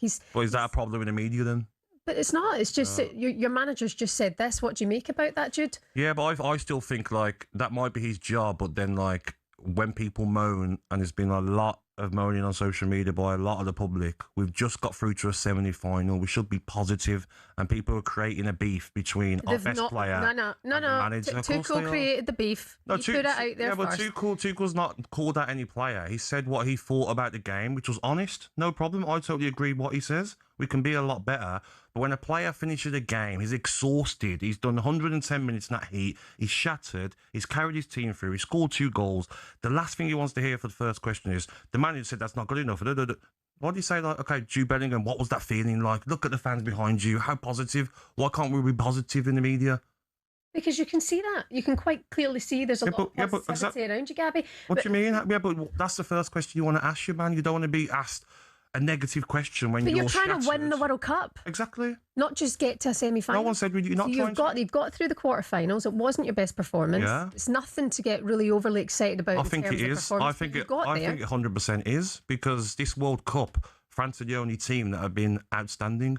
Argentina, like I said, we've got through every round being poor. Then after the game, being in their media, we got to do. That's a conversation for another day. I just think we look for problems. There shouldn't be any problem, shouldn't be any big talk today about, there's beef, they don't get on. When I watch him on the pitch, he looks like he's listening to his manager. I don't see a beef there. Get ready to get that winning feeling with talkSPORT Win. This summer, talkSPORT is bringing you live and official coverage of every game of the FIFA World Cup 2026. And to celebrate, we're giving away £26,000 guaranteed. Go to win.talksport.com to enter now, and you could win 26 grand in your hand, tax-free. Enter now, and you could be the next to get that winning feeling, courtesy of talkSPORT Win. Find out how to enter now at win.talksport.com.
Now, the latest episode of How to Win the World Cup is live. Matt Ford alongside 1998 World Cup winner Emmanuel Petit and the comedian Alex Brooker. They look ahead to England-Argentina tonight live on talkSPORT. And it's a little clip here. Matt asks how much England should fear holders Argentina ahead of the semi-final. Without sounding like a div, are Argentina actually that good? I hasn't been impressed by Argentina, but still, they won games. And even when they concede the first goal, they show great character and they come back. The game against Egypt was the perfect, example of it. You have the feeling sometimes that they are not there anymore on the pitch. And all of a sudden, they just come back like that. Just like England, for example, sometimes. What Bellingham did before the halftime, I had the feeling that they're going to go back, into the dressing room, conceded the first goal. But just like that, just like Messi, with Argentina. He missed a penalty against Egypt, and a couple of minutes afterwards, he scored a goal, he gave an assist. You never know what to expect with that kind of players on the pitch. That's why I think it's very difficult to predict what will happen, during that game. Matt Ford joins us live now. Matt, it's a good question because we haven't played that well, really. We know we've got another gear. They know they've got another gear. We spoke to Sergio Torres, the Argentinian footballer, just now, and he said, we know we can play better than this. I suppose it's going to come down to who turns up and who plays better on the night. It's simple. I mean, it's a stupid thing to say, but who ups their game? Paul, we were geniuses for 3 minutes against Croatia. Stop putting this country down. We have seen, in the blink of an eyelid, we saw the quality we can produce. We had a couple of minutes against Congo. Mexico was phenomenal. Yeah. I suppose, I think we have shown, at times it's been hard, but it has been for all the, for all the big nations. We can play better, though, Matt. You kind of sense, a bit like Italian 90, when in that semi-final, we'll talk to Stuart Pearce about it later on, we were brilliant. It's one of the best England performances I've ever seen, and we've shown no real sign of that until that moment. I still think this England team is capable of that. Oh, yeah. I mean, just Bellingham alone, that man refuses to lose football matches. It's just the drive that he gives to all of them. And then, let alone Kane and Rashford and Gordon and Saka and all the others. Rice, Anderson, just the class we've got. And it's also Tuchel. I love the fact that he's just driving them to be better all the time. Just that impatience for success. I think it's phenomenal. I don't know what he's done. I think we're going to batter him. Oh, that's good. He has galvanised the team. He has made them a real team. They look like a bunch. When they're walking out at half time, they're sort of trudging back on. They all look like they like each other. Bellingham and Kane being massive friends really fills me with joy, Matt. I love it. I just get very emotional about it. I watch all these videos where people make montages to Keane and Oasis and classical music. and Pavani said, "Oh man, I can't handle the weight of history on our minds and in our heart. I can feel it in my chest cavity." And then you think, this is what football's all about. It's about going mental over a sport that just means so much to us all. I just, in a way, I almost don't want the semi-final to happen. Do you know what I mean? It's Christmas Eve, and the moment Christmas Day starts, you've got a year to wait. I like the anticipation of it. Yeah, Chris Evans was saying a similar thing. Let's enjoy the day. Let's enjoy the anticipation of the day. The warm glow of the last 5 weeks. Now, Spain winning last night, Matt, means that Donald Trump will be meeting up with the Spanish contingency, quite possibly the king. This is what he said about Spain, because he doesn't like the effort they put into NATO. "I want nothing to do with Spain. Cut off all trade. Don't even talk to them. They're hopeless, bad people. There are a couple of others, but in particular, Spain." I gather from that, because he is quite nuanced when he speaks, that he doesn't like Spain. They're low IQ people, Paul. And I know from time to time you work with people like that, and it's very sad. And they're bad people. They do very bad things. Probably the worst things we've ever seen. I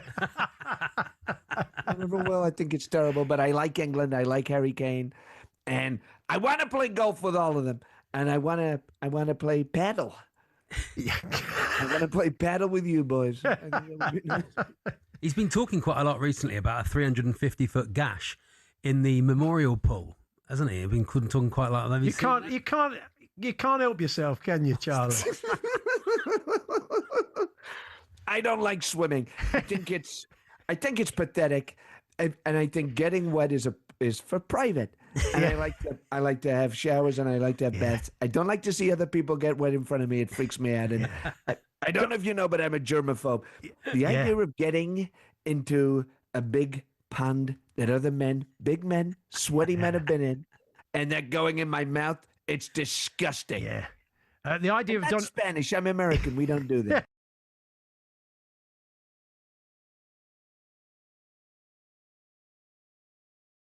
Let's go, Matt. So you I didn't even realise what I was doing there. Crikey, that was a close shave. Whoa!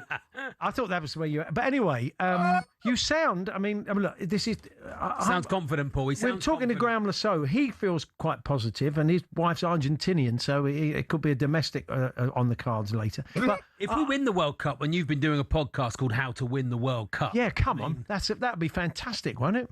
Oh man, I mean, I do you know what I get too emotional about it. Yeah. I think of 1990 and 96 and obviously like the Italy final and all that, and it just, can't we just have it this once? Yeah. Shouldn't every generation of England fans be? You shouldn't be able to live in England. You shouldn't be able to be English and not see them win a tournament in your life.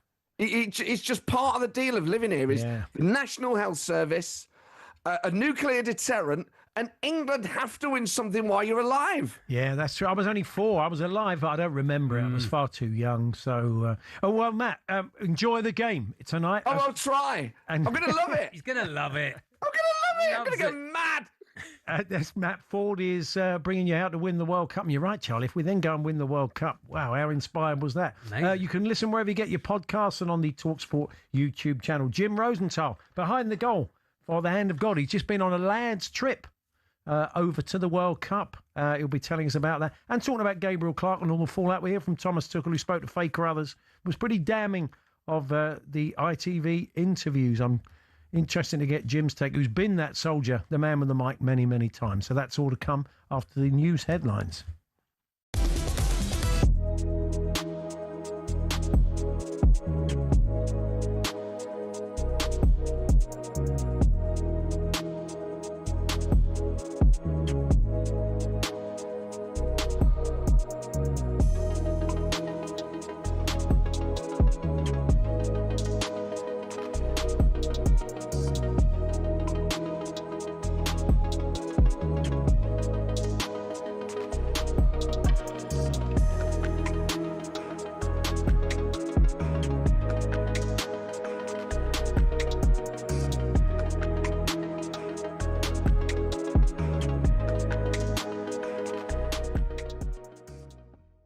Gabriel put it to him, the fans are loving it. You guys are in a semi-final. But he talked about the manager specifically, and we're criticising or observing or opining on what Jude Bellingham's response to his manager, not what the fans say. Was Tuchel unhappy with the performance? Yeah, so he should be. Yeah, that's what Gabriel put to Jude. But it also talked... That's a fair question to put to Jude, Jude, why didn't he put the balance? But is that not a fair question to put to Bellingham? At the same time as putting balance in the conversation.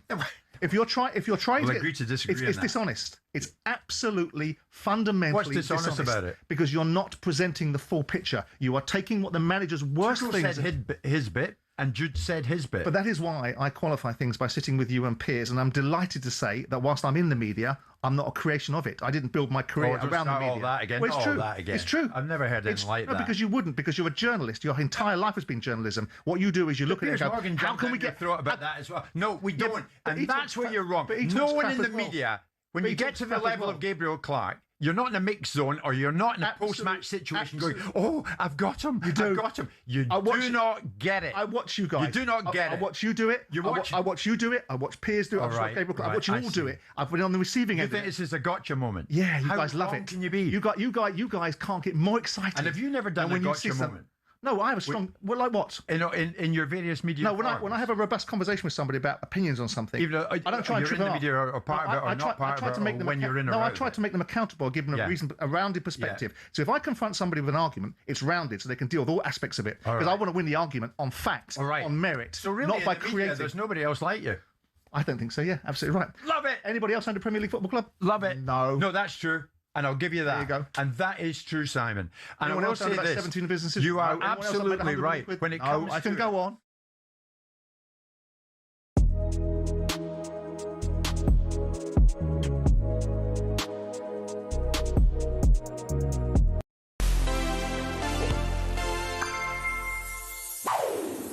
Bobby Moore, leading England at the 1970 World Cup. But did you know, 2 weeks before this photo was taken, Moore was under arrest in Colombia. So England were doing some altitude training in South America. Moore and Bobby Charlton went to a gift shop in their hotel looking for a present for Charlton's wife, and they left when they found nothing of interest. But as they were standing in the hotel foyer, the shop assistant came out and accused Moore of stealing a gold bracelet. He denied wrongdoing and was let go. England jetted off for a quick friendly match, but returned to the same hotel a few days later. And there, Moore was detained and placed under house arrest. Thinking he'd be without his captain for some time, Sir Alf Ramsey and the rest of the England squad left for Mexico. Back in Colombia, Moore was summoned before a judge. This is him, with his solicitors outside the court. The case saw him have to reenact the moment numerous times and face hours of questioning. By this point, the British Prime Minister Harold Wilson had got involved, and after several days, Moore was released. He got straight on a flight to Mexico City and arrived just in time for tea. The saga was...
It's showtime on talkSPORT with BetMGM. We're ready for the action.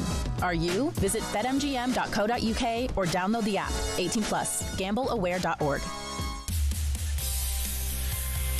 Time now to catch up with all the odds thanks to BetMGM. Alex Licence from BetMGM joins us now. I bet they're champagne and caviar all the way. Oh, yeah. Good night for the bookies. Very good indeed. France beating Spain. Spain beating France, should I say, Alex? But so it was good, wasn't it? Because I'm sure there was a lot of money on France. Morning, guys. Yeah, definitely one for the bookies last night. An overwhelming majority of punters back in France. And then obviously Mbappe and that whole front four completely blanking, which was where we saw the majority of money going, really. Who had Pedro Porro amongst the goal scorers, although he had scored from a header earlier on. I mean, what sort of odds was he? I can't talk off the top of my head, but I'd imagine you're probably talking tens, maybe a little bit more. Oh, okay. You could still get pretty decent odds on France winning, on Spain winning at 1-0. You know, it wasn't expected. You mean France winning at 1-0? No, on at one when Spain were 1-0 up. Yeah. Oh, sorry. On what am I saying? What are you saying, Charlie? No, on Spain winning, you could still get pretty decent odds on Spain winning. When Spain were winning, when they were winning 1-0. Yeah. Oh, okay. That made sense, didn't it? Yeah. Thank you very much. Got there in the end.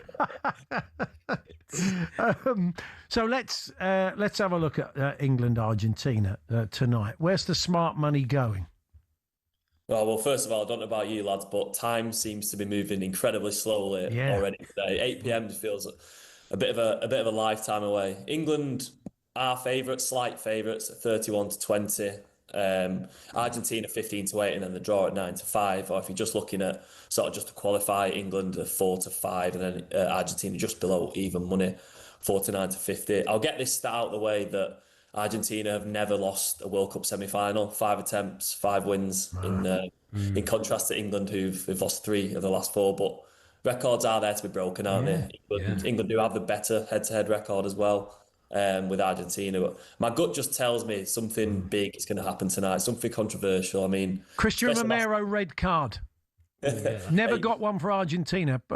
Has got many for Tottenham, but has a duty of care when he plays for his country normally. But he'll be up against a few familiar faces, and he might get stuck in. I don't know. I mean, look, maybe it's wishful thinking, but even though he's still technically our player, what are the odds? Can you give me that at all? Any red card? Romero red card is 28-1, which I think that's quite chunky. Value there. You just need someone to start winding him up, don't you? And then it doesn't take much. No, yeah, that's right. We should do a little bit of diving. Hopefully he'll kick out at some and we can make a lot of it. See how they like it. Yeah, I know. I mean, you look through the history. I know you've covered it, but like 66, he had the skipper sent off and escorted off by the police. Hand of God 86, Beckham 98, and Sol Campbell. The header ruled out for God knows what. And then I do have to ask you, because it's slightly split opinion this morning. Michael Owen, 2002, dive or no dive? Well, I think VAR might have got involved. I mean, look, he went over the leg, but plenty of players have done that, and they've done it with VAR, and they've got away with it. So, I don't know. There's only one Michael Owen Argentina goal I can think of. That's right. Yeah, incredible, isn't it? And let's quickly have a word on the Open. I'm going Matt Fitzpatrick. Rupert was agreeing with me yesterday when we discussed it. You quite fancy Tommy Fleetwood, local lad. Yeah. So they're both sort of up there in the betting, aren't they? I would guess. Yeah, they are. Yeah, I do have to mention that we are running an offer for customers at BetMGM. So if you bet £5 on any golfer to win outright, then you get a £1 free bet for every birdie or better that they make this round. But excellent. Look at the market. I mean, it's not often that 3 of the top 4 in a major are British. Obviously, Scotty the outlier at 15-2. But 2 English picks from yourself, so very, very on brand today. Fitzpatrick. He's actually. Firstly, do you remember who the last Englishman to win the Open was? Blimey, who was it? Faldo? Yeah, correct, it was Faldo. I said that long ago, isn't it? Yeah. Yeah, 92 at Murfield. Wow. Who do you fancy then, Alex? Have you got? Do you fancy to do it?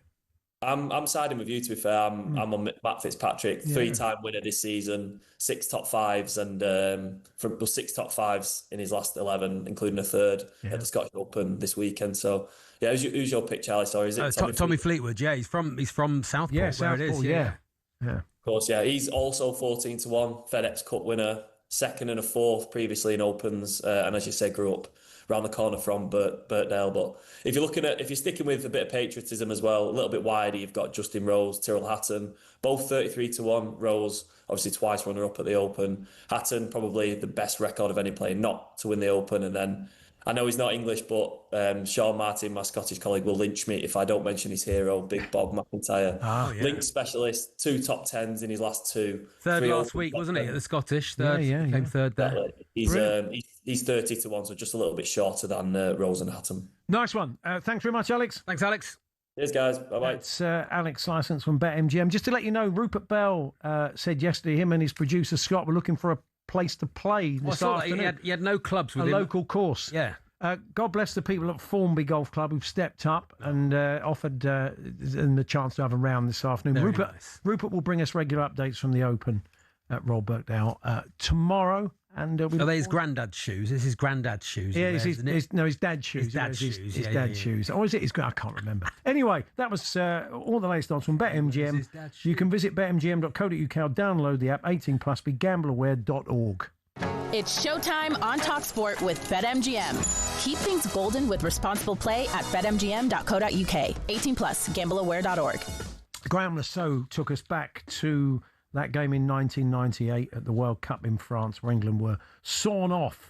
Huge World Cup match, of course. We've got the semi-final to come. It's only the 15th time the two sides have ever played against each other. Let's go back to 98. Let's transport you there now. Cameras flash around this ground here in Saint-Etienne. If you wanted to put that particular game into the film, you could. I'm going to say special game, but it wasn't because we got beat. It really was very hostile. They scored the early goal. We then came back into it, and that's when Michael Owen had come into the team and replaced Teddy. And here's another Owen run. He's going to worry them again. It's a great run by Michael Owen, and he might finish it off. Oh, it's a wonderful goal! And Michael Owen's goal, well, that was him announcing himself to the world, wasn't it? It was such a wonderful moment. The goal was obviously just something that I'll always be remembered for in many ways, being so young going to a World Cup. I suppose you could say my life turned on that moment. I still think it was a bad decision. It's a red card for David Beckham. Oh, no. The way the players played with 10 men for a long, long time was quite incredible. It really was. I mean, for me, to this day, David should never have been sent off. It was a booking. It's Campbell who's finally got the touch. He's disallowed it, Brian. It's a cruel kind of world, you know, when those kind of things happen. We're through, we're into the next round, and then you kind of look around and you see that, you know, they've kicked off and they're going up to the other end of the pitch, and it's only the last-ditch tackle by Darren Anderton. I saw all the players off at the other corner flag celebrating in front of the England fans, and the atmosphere was electric. It was so loud that those boys hadn't heard the referee blow the whistle. I had seen him blow it, having to sprint the length of the pitch to somehow just nick a challenge in our own penalty box. It was the longest run back in my whole career. It's over, except for the penalty shootout. Anyone who goes up to take a penalty are extremely brave in a football sense. I saved the penalty from Crespo, but straight after that, I think it was Paul Ince came up and he had his penalty save. What it means is that David Batty is coming forward for England. If he fails to score, England are out. Only Hassan! No! Argentina go through, and England go out. We certainly got our own back in 2002, trust me. When we went to the World Cup in 2002, you know, to get that revenge, it was so special because we played undercover as well. You know, the roof was on and the noise was fantastic. David Beckham puts England in front against Argentina in Sapporo. Well, some of the voices you heard there transporting you back to that game. David Seaman, Sol Campbell, Michael Owen, Glenn Hoddle, Darren Anderton, and our next guest in the studios, great friend and colleague, the legend that was Brian Moore, ITV commentator. Good as it gets. Jim Rosenthal has strode ITV like a colossus over many years. He's fresh from the World Cup, well, freshest because he went on a lads trip to the World Cup. All right. He was also behind the goal for the Hand of God. And it'll be very interesting on the topic of what's gone on with the England management and Gabriel Clark's interview. So we look forward to saying hello to Jim. Join us in the studio in a few moments' time. We're here with Selco Builders Warehouse. Check out this month's real deals at selcobw.com.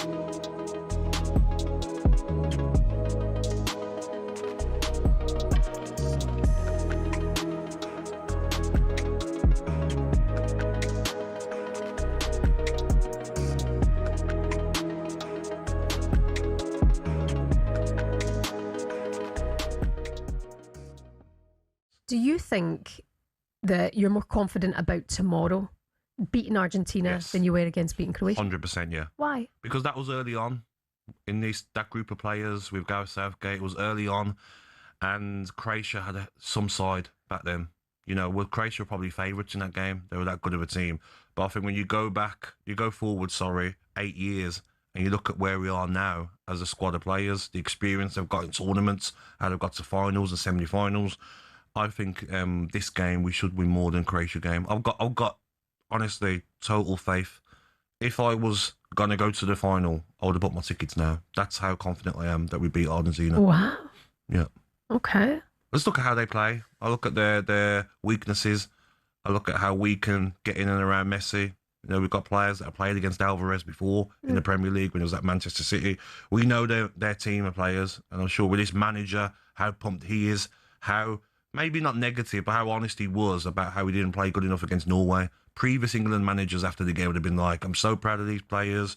It wasn't the best of performances, but whoopie-doo. You know what I mean? They'd be so positive, but he was negative in the right way. I'm like, come on, we're better than this. I didn't like the phases of play. I didn't like how certain players played. He's honest because he knows to beat Argentina, you've got to be better, play with the best football you played in the tournament. And then if you play France or Spain, you have to, everyone's got to be on it. Mm-hmm. You only beat those two teams if every player has the game of their lives, not just Kane and Bellingham, not Anderson and Constance. Hello, I'm Matt Forden from talkSPORT. This is How to Win the World Cup. This is the best squad I think England have ever had.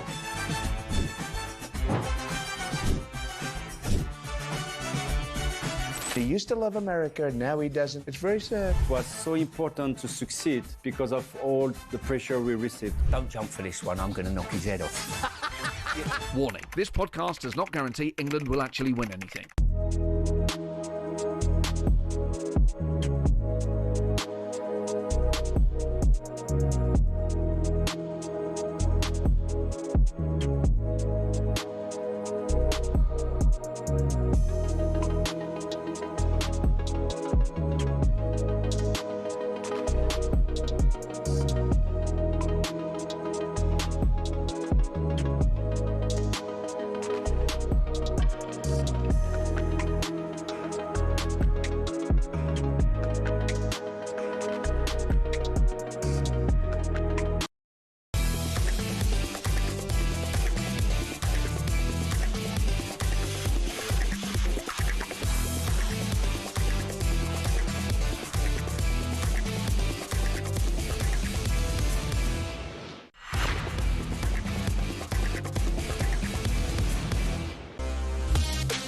Maradona just walked away from Huddle then. Maradona out and Maradona! They're appealing for offside. The ball came back off the foot of Steve Hodge, and Maradona gives Argentina the lead. Maradona turns like a little eel and comes away from trouble. Little squat man comes inside Butcher, leaves him for dead. Outside Fennick leaves him for dead and puts the ball away. And that is why Maradona's the greatest player in the world. I think we got a bit of Italian radio commentary there. We got Barry Davis, we got Brian Butler. I love the little eel. Two of the greats. Slippery little squat man. A man who knew them both, who knows them both, in one case, is Jim Rosenthal, who sent me a message yesterday. Recovery. Yeah, sorry about that. Two different stories. Jim sent me a message yesterday. He said, I was behind the goal for the hand of God. I thought, blimey, I never knew that, Jim. Yeah. So he said, you've got to come and see us. So he kindly has. Good to see you. Couldn't resist the invitation. No, you've just come back from... Just come back. We'll be honest, Charlie contacted your son, Tom, comedian and actor Tom, last night and said, your dad's coming in. Get the dirt. Get the but he just said you'd had your sort of old man lads trip, he called it. It was an old man lads trip. That's him being exceptionally kind. And there were four old boys that caught 5 matches in 12 days. Yeah. Boston, Philadelphia and New York. And we saw the exit of the Germans. We saw the exit of the Brazilians. And we saw the French 3 times. And we thought, wow, they're going to win this. And then, of course, last night I was absolutely shocked, like many people were. Yeah. And do you know what I think it is in hindsight? I think if you remember New Zealand in the Rugby World Cup, if they're going to win, and they would trample over teams by 100 points and then come up quarterfinals and semi-finals, and the first real test, they couldn't handle it. I think there was a bit of that about the French, that the Spain were the first team to really stand up to them and look them in the eyes. It did, but I mean, it was such a shock. We always thought they would find a way, but as the game unfolded, certainly at the second, you thought they're done. You didn't see a recovery at 2-0, did you? No, there wasn't. But again, Spain, 30-odd matches, isn't it? With hardly any defeats, and it was always, and they will take some stopping no matter who faces them in the heat on Sunday afternoon. So the picture, I think we've got the picture. People are watching on. We're going to put it up in a second, and people can see. It's very clearly you, Jim. You seem to be sort of jumping up. Have you spotted the handball in real time? What went on? In real time, what went on was that initially none of us had a clue. In that the ball came bouncing towards us into the net, and then the England players went crazy, and the cameraman who was focusing on it, and I said, Jeff, there we are. We can see you. You're there amongst all those photographers. There we are. At least I am looking. I couldn't be looking more directly at it. No, that's right. Could I really? Couldn't be more. And so when they said, Jim, what did you see? You said nothing. It was a bit of a Chris Kamara, was it? Well, it wasn't quite. It's been a handball. It wasn't quite that way. I mean, it did fool millions of people, that one. And then the old cameraman said, do you know, I think he might have handled it. Wow. But he did it so quickly. Yeah. So quickly that it was hard to tell. But then your brain kicked in, and Peter Shilton, I mean, he's jumping with his feet, and he's been beaten, with out-jumped by somebody who's 5'5". Well, precisely. Yeah. Well, what was your role there, Jim? I was the England reporter. Did they come to you directly at that point? Listen, can't do that anymore. Sort of technology was a little way away, really. And what we did do afterwards is that we were staying in the same hotel, a pretty grubby hotel on the equivalent of the North Circular of Mexico City, if I'm honest with you. Nice. And the England team were there as well. And I had the idea that we would show the goal to Bobby Robson, which sounds crazy now, and he had not seen it. Wow. There was not the technology to see it. We got Bobby Robson, we got Brian Robson, we got Peter Shilton in a room, and we showed them all the goal for the first time, pretty much. And dear old Bobby said, "Well, he's handled it, isn't he? He's handled it." And imagine Bobby would have been really annoyed. He was more upset. Yeah. Than annoyed, more upset. Peter's still annoyed, of course. Oh yeah, and let me I tell you who else. Well, they don't joke about it. That team. They will not joke about it. Well, I tell you another one is Terry Butcher, who. Oh yeah, we spoke to Terry recently. I give a tick as a good pal going back years and years, and we were on a panel together, and someone gave the normal question: "Who's the best player you've ever seen?" And I have to say Diego Maradona has to be up there. And I thought he was going to rip my head off. How can you say that about that cheating little... I won't give you the whole sentence, but you can imagine it. So it's still very, very deep. And, of course, the ultimate irony is Steve Hodge, whose missed kick caused the whole thing. Yeah. Did the shirt. And was it £7 million? A lot of the players don't forgive him. Oh, really? Don't forgive him for that. I'm probably more for swapping the shirt than the $7 million. Well, Diego's wife was on Argentinian TV yesterday she said, the shirt that he wore in that game. And then she seemed to be hinting at the fact that the one that Steve has is the one that he wore in the first half. It's a bit like we used to do when we did the World Cup. And here's the World Cup. They're all playing for, and there are about 200 of the things. Yeah. But... And the other goal. So you were behind the goal for the other goal. So we were saying earlier, why didn't you just come on and take him down? Why didn't you tackle him? I did actually. Could have tackled him, Jim. Reedy couldn't, but you could have done. I actually think it is skipped by me as well, without too much of a problem. It was one of those moments, and thankfully there is a bit of photographic evidence. I mean, it's a classic piece of football history, and you were there, Jim. You were yards from it. Keep that on your office, Jim. It was. Have you gotten a print of it? Do you have the print of it? I haven't. No, I haven't. I'm put in many very fortunate situations. Yeah. And it's Argentina. You talk about going to as a fan to this World Cup. I was a spotty little teenager, and I saw all the games at Wembley in 1966. Wow. I saw Alf pulling dear old George Cohen away from changing his shirt with Rattan and called him. Can you imagine now? He called them animals. Can you imagine the opera? Only the going and spooling all the way through. And it's the sort of language that only the President of the United States uses. People in football don't use those terms anymore. Now, the other thing you're a veteran of is the post-match from most things, Bob. Well, you are. But the post-match interview. Yes. And that's been very much in the news since Gabriel Clark's chat with Thomas Tuchel and with Jude Bellingham after that. Thomas Tuchel had a chat with our own Faye Carruthers ahead of the semi-final, and she asked about Jude Bellingham's post-match comments with Gabriel Clark on ITV. I wonder who blows these things up, huh? No. So there is nothing to blow up, and if it's blown up in the media, of course. Like what do you expect of a player that just played 120 minutes and gave literally everything? If you shorten the comment of his coach, if you don't tell him that he was world class, if you don't tell him that he has world class actions, if you just cut all this and tell him, oh, your coach said you were sloppy, what do you expect?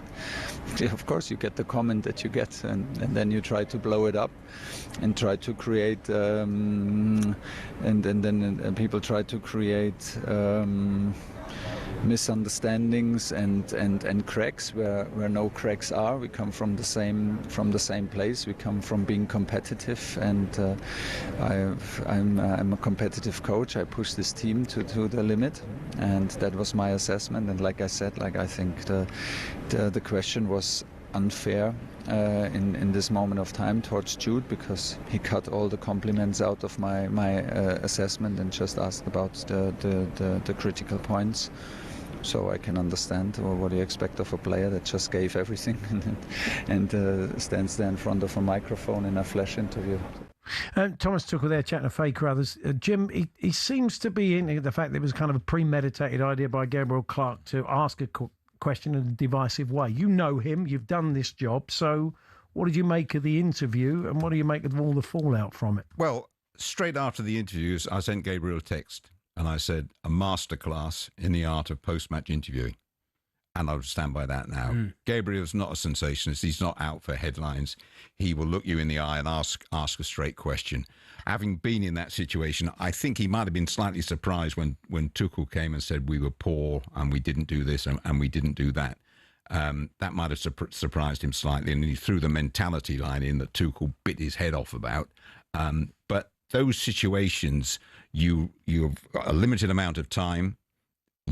There's no way that you're going to go, I'm going to ask him this and wind him up here, and then I'll get Bellingham. And by the way, what a story that's going to be. That's not Gabriel. Gabriel's the best in the business at doing that by a considerable margin and has been for many years. And when Gabriel put it to him, oh, your manager wasn't very happy overall, and he shrugged his shoulders and said, whatever. Fine. Do you think Gabriel could have qualified it a bit more? Maybe in hindsight, he thinks if he'd said the manager wasn't happy with performance, not in terms of effort, maybe in terms of quality, you can play better than that as a team. I think you and everyone that's ever asked a question would look back and go, perhaps I could have asked that question a bit better. But in the heat of the moment there, in those bowels, when the adrenaline is still running, it was a straightforward, it was honest bit of interviewing. It wasn't tricky. And I was thinking about it coming in here. There's been nothing from the England camp. No drama, There's been nothing. There's been no fights. There's been no drunks. There's been no women. There's been nothing untoward. And I think a lot of people jumped on this. Here's a bit of division here, Bellingham and Tuchel, etc., etc. There's a bit of history there, and I think it has been blown up out of all proportion. And when we beat Argentina tonight, everybody will forget about it. Gone. It is a management technique to create an us and them mentality, and it might actually galvanise the although team. I think a little bit. Although I think, fairness to Sir Gareth Southgate, that has been pushed away a little bit. It used to be that way with the England team. The relationship was. This is the thing. The relationship. I mean, you'll remember Italia '90, and then like the four, you couldn't be in the same hotel. All the build up to that. Yes. The tabloid press not getting on with the players. You've had periods when the players and the managers didn't want to be around you, but that has changed a lot. No, absolutely, but you still have to ask questions. You still have to do that. You can't just read the press releases. What was your worst one? Could you remember the toughest one you ever did? I went to Boston, the first game in Boston, and the last time I was at that stadium in Boston, the late Graham Taylor gave me one of the biggest shellackings of my life. Really? And when England had just been beaten by the USA, and he was on a very, very thin ice. And I asked him a question. I said, well, Graham, I don't want to labour the point. And he went, well, don't then. Don't then. I am going to have to ask you why, And it was, it was sort of tricky. But, I mean, there aren't many nice questions you can ask when England have just been beaten 2-0 by the USA with hardly a shot on goal. You've got someone in your ear at that point. Are they prompting you or not? How does it tend to work? Or I wouldn't they have trust thought you? so. No, I mean, certainly Gabriel wouldn't have been prompted.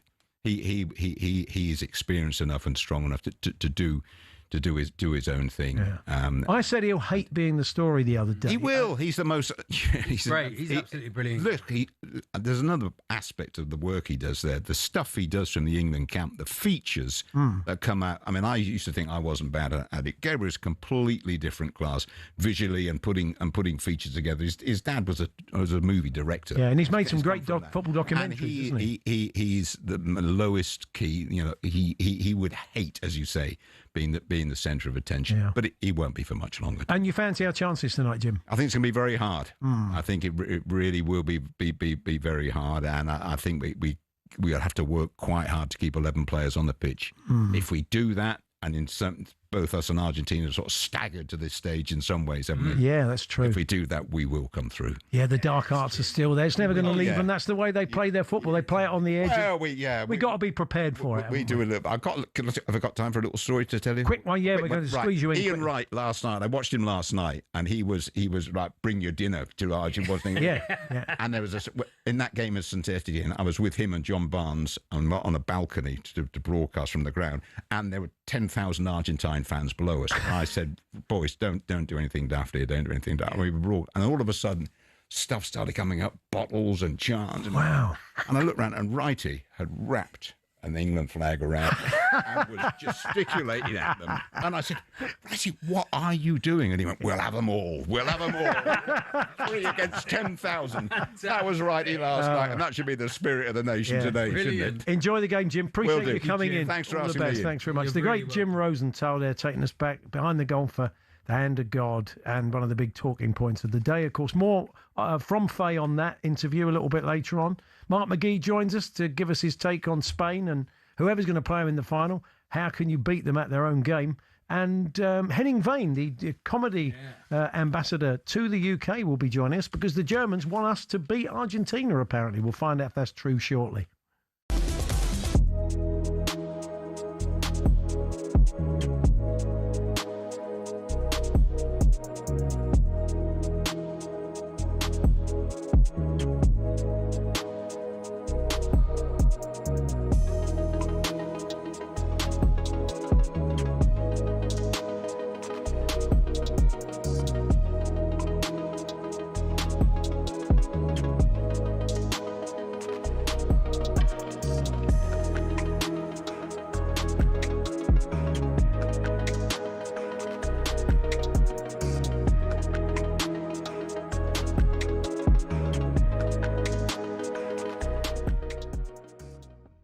Look, we've seen some amazing players play for England in my lifetime, but I feel that what Bellingham is doing, even if you compare it to Kane, and Kane is an icon, Kane is one of England's greats as well, but Bellingham feels different. Do you think? Yeah. You think he's the greatest player to ever play for England? Can we frame this question in a slightly different way? Go on. Can we just discount the 66 winners? Like, Okay. I can't. You can't They've won it, go right? against Bobby Moore. They've won it. They've won it. Okay, Like, but is he the best player you've seen in an England shirt ever? He's not. He's probably not the best player, but he might be the best England player, the best player for England. Like, look, you could argue that Steven Gerrard was a better player than him. You could argue that Paul Scholes was. You could argue that lots of players were, but none of them did it for England in the way that Bellingham has already. Already, 22 years old. Already, think about what happened in Qatar. Think about what happened in Germany, and this World Cup, he's taken it to a completely different level. Yeah, like I think it's amazing. I don't Rooney?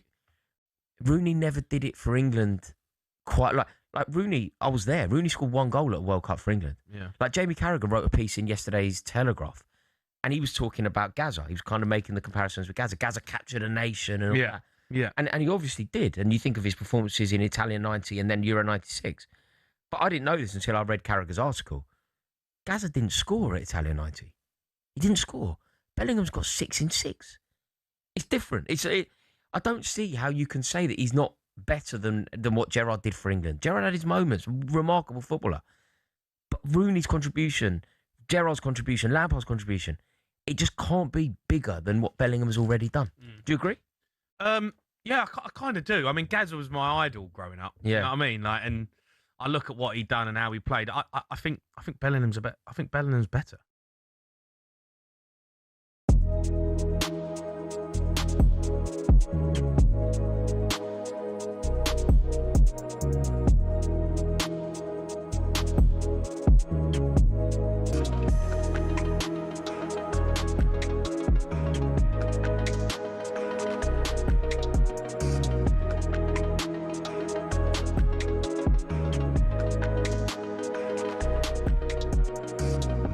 Talk Sport.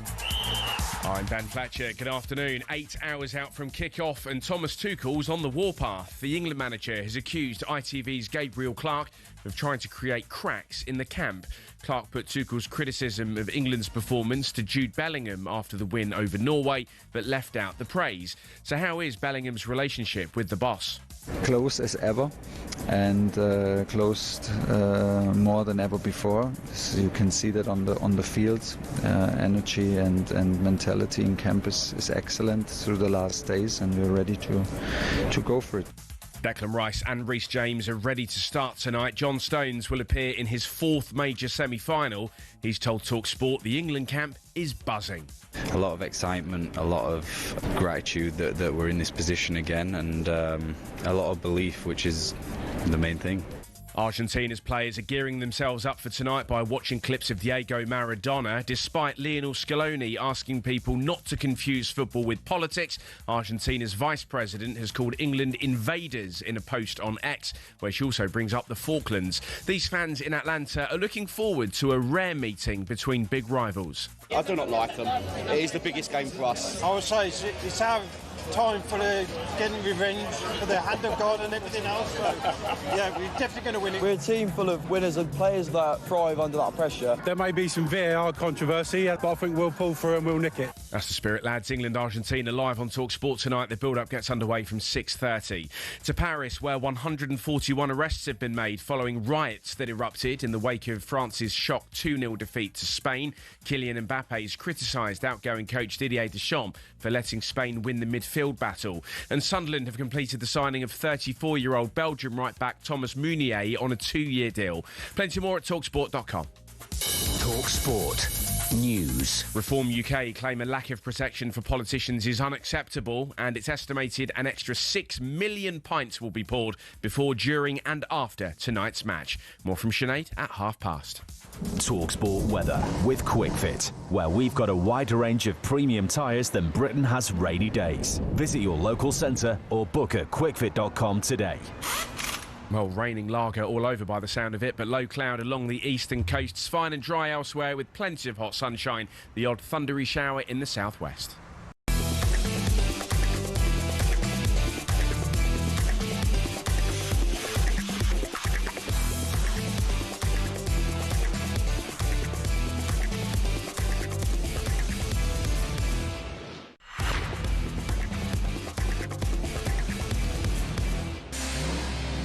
US football forecast on talkSPORT with QuickFit, giving your car the magic sponge and water bottle treatment to keep it going this summer. QuickFit, drive away happy every time.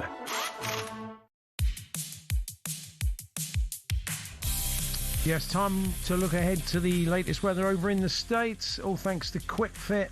John Ketley joins us, weatherman, Burnley fan. Hi, John. Yes, good afternoon to you, Paul. Hello, Charlie. Well, we're kind of a bit redundant today, aren't we? Because it's an indoor stadium. All I would say, though, is that that Stephen Morgan over at Fox Weather in the USA said there could be storms in the area, and even if it's, people are told to hunker down if they're going to the stadium on their way there. So it's possible you could get some disruption. But, John, maybe you can update us on that. Yeah, but the biggest storms have certainly been to the southwest of Atlanta in the past few days. There's some terrible flooding down across Texas, and that's where it's really staying. Some awful conditions, swollen rivers and flash flooding in different parts of Texas. It is edging a little bit further east. There are going to be some thunderstorms breaking out again around Atlanta as we go through the day. It's fairly quiet at the moment, overcast. Temperatures sitting around 23 degrees just now, and probably getting up to about 31 degrees during the afternoon. The cloud will build up. I mean, this is what happens every day. In this part of the world, it's humid and storm clouds do gather. So we'll just have to hope that we miss the storms in the Atlanta area. But of course, as you say, we've got the roof, we've got the air conditioning, and conditions generally are going to be far more pleasant, I think, than they were in Miami a few days ago. Yeah. So you're going to get a bit cooler over here, John, over the next few days. Please say yes. Slightly, Paul, slightly. I mean, we've got plenty of hot sunshine still to come in the next few days. I might just mention, if you don't mind, can I go back to what could happen at the weekend over in the States, because it's extremely hot in New York at the moment. They're going for 39 degrees today. Oof. So very hot weather there, and that's inevitably going to lead to some big storms, heavy rain prior to the weekend before it all clears away. So hopefully it'll be all gone for the final day on Sunday. As for Miami, well, obviously no change there. Heavy downpours and a risk of some storms, and very, very humid in Miami. Yeah, I mean, hot conditions obviously in New York will favour Spain, whoever they end up playing. Or it's certainly against us, Need it raining. We need a proper Manchester. Got to get there first. A Manchester afternoon. John, a pleasure as always. We'll catch up with you soon. Thanks, John. Cheers, thank you. John Ketley there with all the latest weather. Thanks to QuickFit. Drive away happy every time. US football forecast on talkSPORT with QuickFit. Like a super sub that keeps your car in the game this summer. QuickFit. Drive away happy every time. So many people getting in touch today. Has been, hello lads, it's coming home, I can't wait. They're singing the songs on breakfast, coming up with new songs. But I was just in the office going, hello lads, he's got to go. Tuchel's got to go. He set us back. Bring back Sir Gareth. That will be tomorrow's. So what we were looking for, little voice notes that are tomorrow's callers today. Yeah. And this one... Well, can't believe we won 4-0, that. Well, exactly. It doesn't always have to be negative. Let's see what this TalkSPORT listener who didn't put their name on their voice note has come up with. You know who you are. Thank you for sending it. Yeah, when Nico O'Reilly sent in that ball and the spider cam gets up and does an overhead kick, puts it in the back of the net. But listen, the ball didn't pick it up. The technology didn't work. We've had 86 with Maradona before, so we owed them one. So thanks to the spider cam for that. Nico O'Reilly with another assist. Brilliant win for the England. Bring on Spain in the final. Fantastic. The spider cam goal we'll always look back on. That's 12th right. man, the spider cam. And they're so great in Argentina. They're culling spiders. They're so upset. They should be singing to that spider cam. Yeah. Spider cam. That'll be England. That'll be number one in the charts. It'll knock Wonderwall off number one in the charts. Yeah. Well, you can keep those coming if you like. Tomorrow's callers today. Little voice notes on what might happen, the weird and wonderful, the good and the bad. And we'll try and bring you a couple more of those for the end of the show. But the word is that Germany would prefer England to beat Argentina tonight. Right, okay. And who better to find that out from than the comedy ambassador to the UK from Germany, Henning Vane. Henning, good afternoon. Hello, Henning. Hello, Paul. Hello, Charlie. So, is this true? Is this the German nation getting right behind England? Where do you stand on this? Well, I mean, until you asked me on, I didn't even realise the World Cup was still on. I thought it finished a fortnight ago, didn't it? A couple of weeks ago, all right, yeah. Yeah. I mean, this is essentially like post-season friendly, isn't it? So, but yeah, tonight, I think that because, look, if England win the trophy, I mean, we all know who England have to thank. Yes, that's right. Well, who's that? No more. So we'll definitely be having that. So Thomas Tuchel, If England win, it's definitely the fifth star for Germany. That goes without saying. I suppose you've got a point. Germany will be able to claim, and the fact that Harry Kane has done so well for Bayern, but not everybody in Germany loves Bayern, do they? No, that's right. It's essentially like back in the day, Man United. So. They've got a few armchair supporters and no real supporters. So that's United back then, and Bayern in Germany. Is there any question on why Thomas Tuchel hasn't been the German manager? Yeah, that is but there was essentially a trio to pick from. It was either Tuchel or Klopp or Nagelsmann, and Nagelsmann had done incredibly well wherever he had been, and he's resigned, but and there were a few decisions that were a bit unfortunate, like getting Neuer back in and creating tension and confusion. That was all a bit unnecessary. But I maintain he's a really good manager, and he's only 38 or something stupid like that. So he has got an amazing career ahead of him. But yeah, Tuchel, Yeah, he's an inconvenient manager because wherever he was, he always fell out with the board wherever he has been, and the same will be true for England. But if he falls out with them after he has won them the World Cup, I think, and no one will worry about it. We won't care. And are you pleased with Jurgen Klopp, Henning, as the next manager? Well, I reckon he might. I mean, first of all, we didn't manage to make it to the last 16 in the last three World Cups. There was under 3 different managers who all, before and since leaving, have been very successful. So maybe it's more than just the manager. That is the issue with the German football team. And with Klopp, yeah, you might give them success, but I just can't take to the bloke. And I speak there for many Germans. Like when he goes, oh, it's all about being authentic and be yourself. That bloke has every bit of cosmetic surgery that exists. His teeth, his hair, his skin. There is nothing authentic about the man. And then he stands there with a can of Red Bull and said, let's all be Germany now. I'll get lost.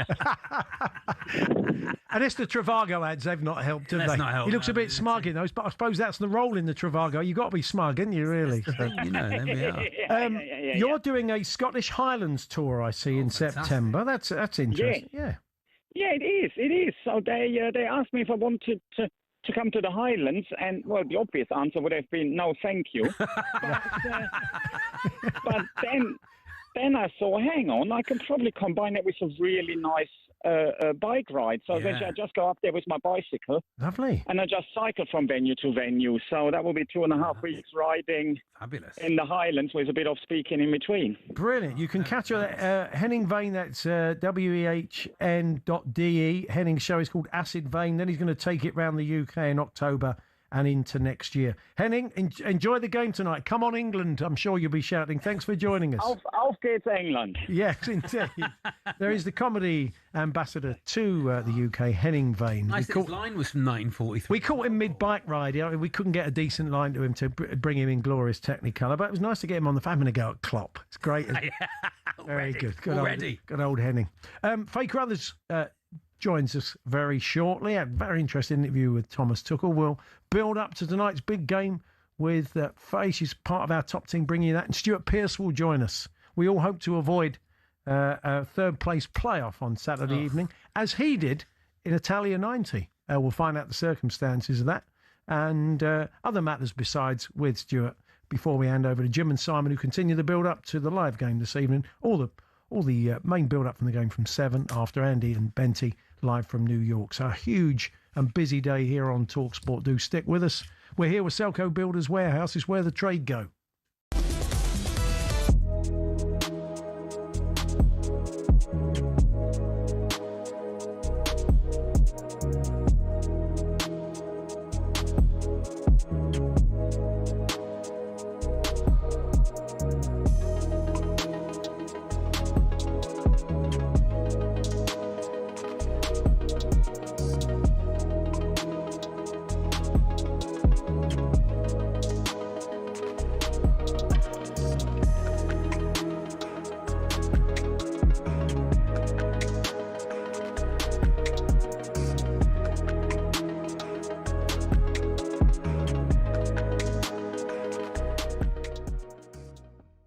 Are we too late in the tournament to expect England to suddenly spark into something new? The opposition it's like stars make fights. The oppositions make the opportunity for teams to play well. Croatia made the opportunity for England to play well because of the way they set up. Right. I don't think the Argentinians were set up that way. I don't think England are a particularly good side. As a unit, I don't think we're a particularly cohesive, fluid, easy on the eye side. What we are is a formidable team that you have to try and beat. We're like a dog. You've got to stamp us down. You know, there's a lot of dog in this side. Right. We're strong, physical side. We're in the strong. duels. We're physical. We have an indomitable spirit. Is that going to be enough when it comes on top to beat technically better sides, which I don't think Argentina. No, I think Tuchel knows it won't be. That's why. Specifically, that's what I wanted to put to you, Martin, because Michael Owen in the Mail. England were played off the park by Norway for large periods and couldn't get control of the game. It was exactly as I feared. I hear a lot of people now saying it would just have to be this way, England winning ugly. Then he says, crucially, I haven't given up on England being better against Argentina on Wednesday. No, I agree with some of that. Are you with him on that? Some of that I agree with, but it's about finding a way to win, and they've done that now. So this is the moment. You got in Bellingham, one of the best players in the world right now. Oh, it's magnificent. But you have to credit the manager for taking him to this level. We didn't have this level before from him. He started to slip in an England shirt. If you remember, Morgan Rogers was playing for large periods of the season. He wasn't, Jim. So he's got this player to boiling point. So let's not be surprised if it's a little bit tetchy, because he's trying to prove the manager wrong. But we have got the players who can win this game. There's no doubt about it. The only problem, what you're up against is a Messi, who the whole team configures itself around him, and they move. He can walk from box to box. Yeah. And what they do, he doesn't even look at the ball until he's ready. He puts his hand in the air, they give it to him, and then it's set for him. He has a picture. Yeah. And he has all these players in positions. See, They do it beautifully. That's what we're up against.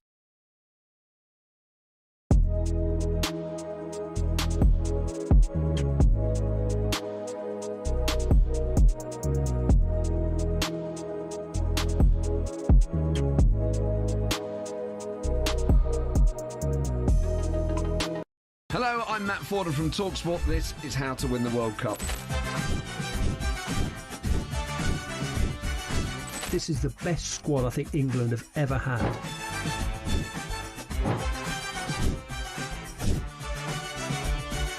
He used to love America, now he doesn't. It's very sad. It was so important to succeed because of all the pressure we received. Don't jump for this one, I'm going to knock his head off. Warning, this podcast does not guarantee England will actually win anything.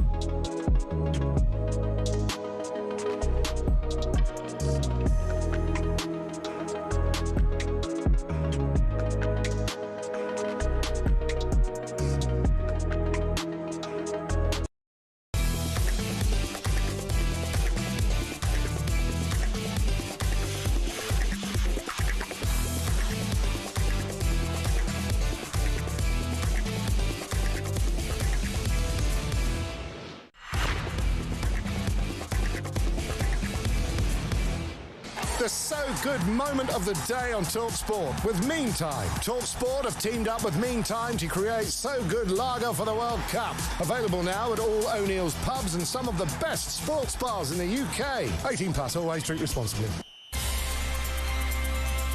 It's time once again for the so-good moment of the day with Meantime, and it has to be Spain's second goal last night. I think the moment when we knew France's race was run, despite the fact there was a fair bit of the second half left. It came from Tottenham Hotspur's very own Pedro Porro. Here it is.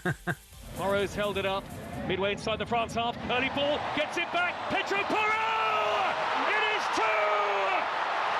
Pedro Porro kisses the badge! That is a golden moment for Spain in the semi-final! Joe Shannon there. We'll have a chat with Mark McGee, who's alongside him on co-commentary a bit later on. But that was our so-good moment of the day. With Meantime, talkSPORT have teamed up with Meantime to create so-good lager for the World Cup. Available now at all O'Neill's pubs and some of the best sports bars in the UK. 18 plus. Always drink responsibly. The so-good moment of the day on talkSPORT with Meantime. talkSPORT have teamed up with Meantime to create so-good lager for the World Cup. Available now at all O'Neill's pubs and some of the best sports bars in the UK. 18 plus, always drink responsibly. John Stone's been speaking to talkSPORT's England correspondent Faye Carruthers ahead of the huge semi-final with Argentina tonight, live on talkSPORT. Let's bring you a snippet of that. You are one of the more senior players in the squad. Post-match comments, people say things, and the group then moves on. What's it been like the last couple of days? It wasn't even a thing for us, which is great, and everyone's got their opinions on games and how things are seen, and we very open in how we communicate that with each other, and it's about seeing how people see things. We see things from the pitch that we can tell the manager, the staff, tactically and that kind of thing that help them, and they see it differently. And we debrief as a team, as a squad, and all together. And I think it's been made into something that it's been perceived not to be, and I feel we've dealt with it really well, and we're looking forward. John Stone shouting to Faye. Faye joins us now from Atlanta. Hi, Faye. Hey, Faye. Hello, how are you both? Good, thank you. I mean, the guys will know that they can play better than they've played so far, collectively and individually. It's something we're going to talk to Stuart about later on, because they turned up in a semi-final in 1990 and played out their skins. There'd been no sign that we were going to get that level of performance, and if that could happen tonight, I just can't see us losing. Yeah, I absolutely agree with you. There's so much potential in this squad. They've been talking about taking the handbrake off and playing with no fear for a few games now, and we still haven't seen it, but that's because the context of each game has been completely different, and they've had to manage other things going on. If you go back to the Azteca as an example, it was very much backs against the wall. Couldn't play that front-footed football after Jarell Quansah was sent off. But I talked to John as well about the difference of every single game in the tournament has been different. Really, it was only the Panama game, the third group game, that was straightforward, and that still had its complications. So none of them have been the same. They haven't been able to play the style of football necessarily that they've wanted to, or it's not clicked for whatever reason, or the personnel has been different, or the opponent has not set up how they expected. So actually, I think that stands them in better stead in many ways, because Thomas Tuchel's talked about the rhythm, and he's wanted them to get rhythm in the tournament. They've not really been able to do that, but I think that that's actually going to be helpful to them in many ways, because whatever Argentina throw at them, they know that they can handle, because they've handled it in all the other games beforehand. Do you see many changes from the last game? Graham Lasso was on earlier on, and in his old position, a left back, he made a case for Jed Spence. We've seen Messi drifting right quite a lot. He wonders whether Jed could start instead of Nico O'Reilly, or do you think that's unlikely? Well, I think Nico O'Reilly has done a really good job, and I think he's a huge threat from set pieces, and it depends what Thomas Tuchel wants to do. He keeps talking about front-footed, whether or not he wants to start with Nico perhaps first of all, just to establish things, or Jed is feel uncomfortable saying better defender, but he is more of a natural defender, whereas Nico O'Reilly is more of an attacking defender. So whether or not he wants to kind of do that first of all, or swap them over and have Nico as more of an impact player coming on afterwards, depends on his thinking, but it's an option. The only slight thing that is a concern with starting Jed is that obviously he also plays on the right hand side, and we only have Reece James fit to play in that position, or Ezri Konsa, who's usually a centre-back, who could play in that position. So it depends what his thinking is with that, because he likes to bring Reece James on as a holding midfielder additionally later on in the game. I'm not sure still how long he could last and whether he can last from the beginning. So there's a few other things that we kind of don't know going on behind the scenes in terms of levels of players' fitness. We still know that Declan Rice only played 45 minutes in the last game because he'd had this illness. We're told he's got over that and he's been training, but it still doesn't mean, and there was a big pause in the press conference when Thomas Tuchel was asked about Declan Rice in particular and how long he might last, and you know, it does make you wonder whether he's got another full 90 or potentially 120 minutes in him after suffering like that. And actually there's been quite a lot of journalists on the road that have had, you know, a similar kind of tummy bug either from Mexico or before.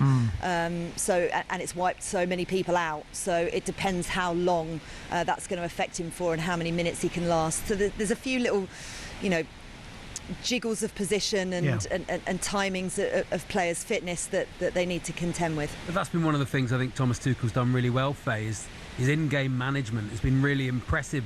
Not just substitutes, but moving players around the pitch. He seems to want to work out the puzzle as he's doing it. Yeah, it's interesting to watch, isn't it? Because you know, he's talked about being flexible and having adaptability and needing to do that, and we've had to see it. You know, I go back to what I said right at the beginning. We've had to win every single game differently, and players have played in multiple positions. Jude's played back at 8, Morgan's played back at 8, Jude's played at 9. There's everybody has jiggled around. Ezri Konsa at right back, Declan Rice at one point at right back. You know, they're all capable of doing it, and they all back each other and can can fit into, a gap if it's left, if they need to. And, that's so important, especially when you see what happened with us going down to 10 men in Mexico. You need to be able to have that adaptability. It's really important. Well, Faith, the red top you're wearing today has got shades of Wembley 66. I don't know if that's subliminal or deliberate, but it's a good omen, I think. Listen, it's not just Argentina that have a lucky shirt. I've worn red every single game on purpose. I'm running out. I need to do some laundry, so I'm not quite sure. Weeks. I've got my red jacket, which I can throw on. I know this is the problem. So something has to be red in order for us to win. So fingers crossed. It's not just footballers that have superstitions. Good stuff. Thanks, Faith. We'll hear from you later. Thanks a lot. See you later. Faye will be catching up with the players and the manager and everybody else after the big game tonight and be involved in the build-up. I've been wearing my Jalen Brunson shirt really? for the games, Paul. We haven't lost yet. Oh, that's every good. single game I get the Jalen Brunson New York Knicks shirt on. I've gone for a John Barnes t-shirt. Yeah, I like it, yeah. Doing the World in Motion rap today. I don't know if it's going to be a lucky t-shirt. I'm going to be burning it at 10 o'clock tonight. We'll see. Anyway, Stuart Pearce, your co-commentator tonight alongside Jim Proudfoot. Exciting news for Jim today. More on that later. I'm sure Stuart's aware. Although it's quite early in the morning. Do you think Jim will know his news yet? Well, I've sent him the news. Drinks are on Jim. So. Yeah, the drinks are on Jim. We'll tell you why a little bit later on. And we're going to be chatting as well to Mark McGee, who was co-commentating with Joe Shannon on France-Spain. So how do you beat Spain? That could be a question we're asking ourselves tomorrow, fingers crossed. But Mark will join us for a chat shortly.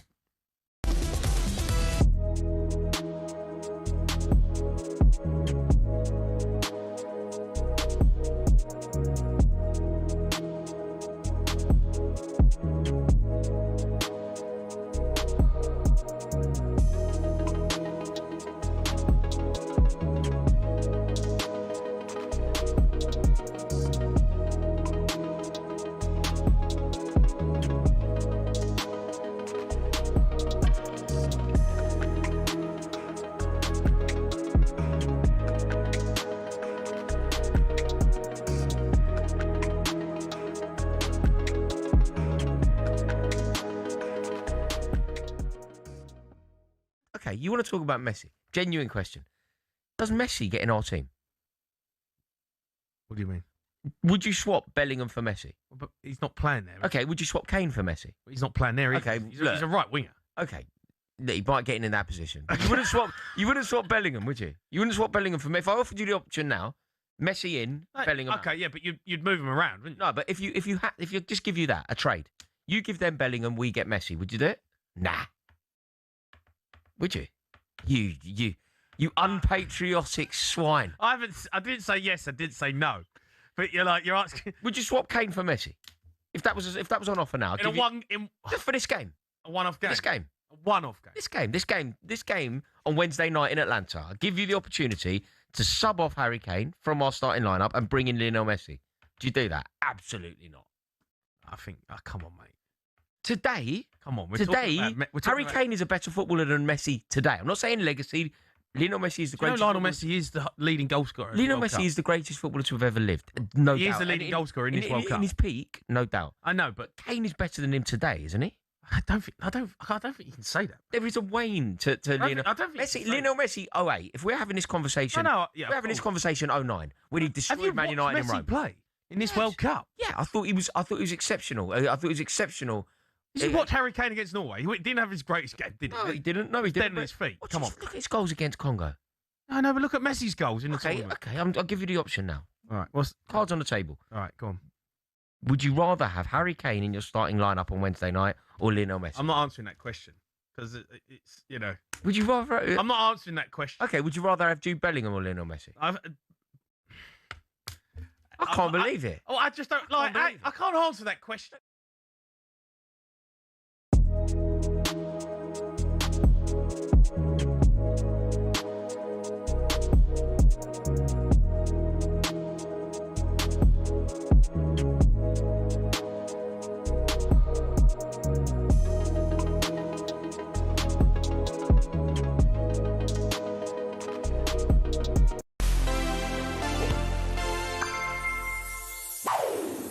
Bobby Moore, leading England at the 1970 World Cup. But did you know, 2 weeks before this photo was taken, Moore was under arrest in Colombia. So England were doing some altitude training in South America.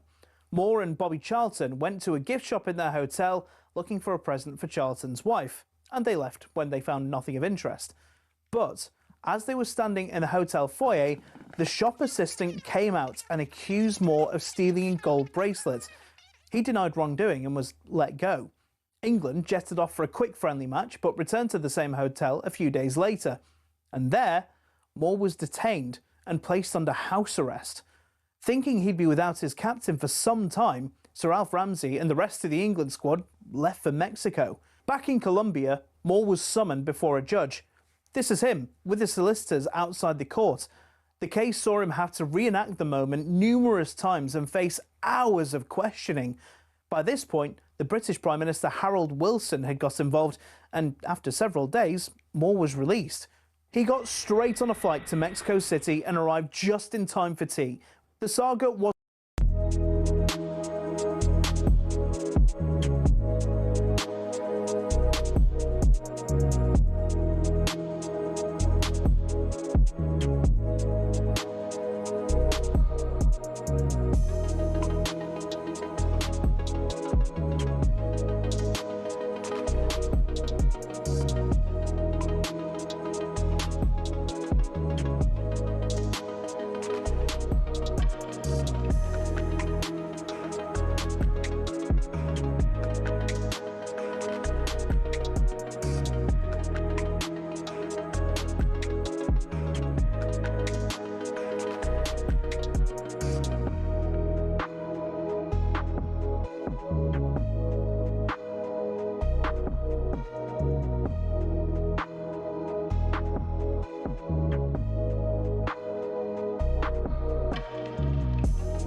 Duracell's Extra Mile on talkSPORT. Different, better, unstoppable. Time now for Duracell's Extra Mile, where we're going to pick players who we think wet in the extra mile, those players that bring a game-changing performance and unstoppable power. Mark McGee was fortunate enough to be in the stadium last night alongside Joe Shannon and Natalie Sawyer to watch Spain beat France. The former Scotland assistant manager joins us now. Hi, Mark. Hello, Mark. Hey, good morning. So Rodri's still got the ball now. Yeah. I think they probably say he's on the coach. It was a brilliant performance by them. I mean, we were all just expecting France, even when they went 1-0 down, to get back into it, but they were just thoroughly outplayed, weren't they?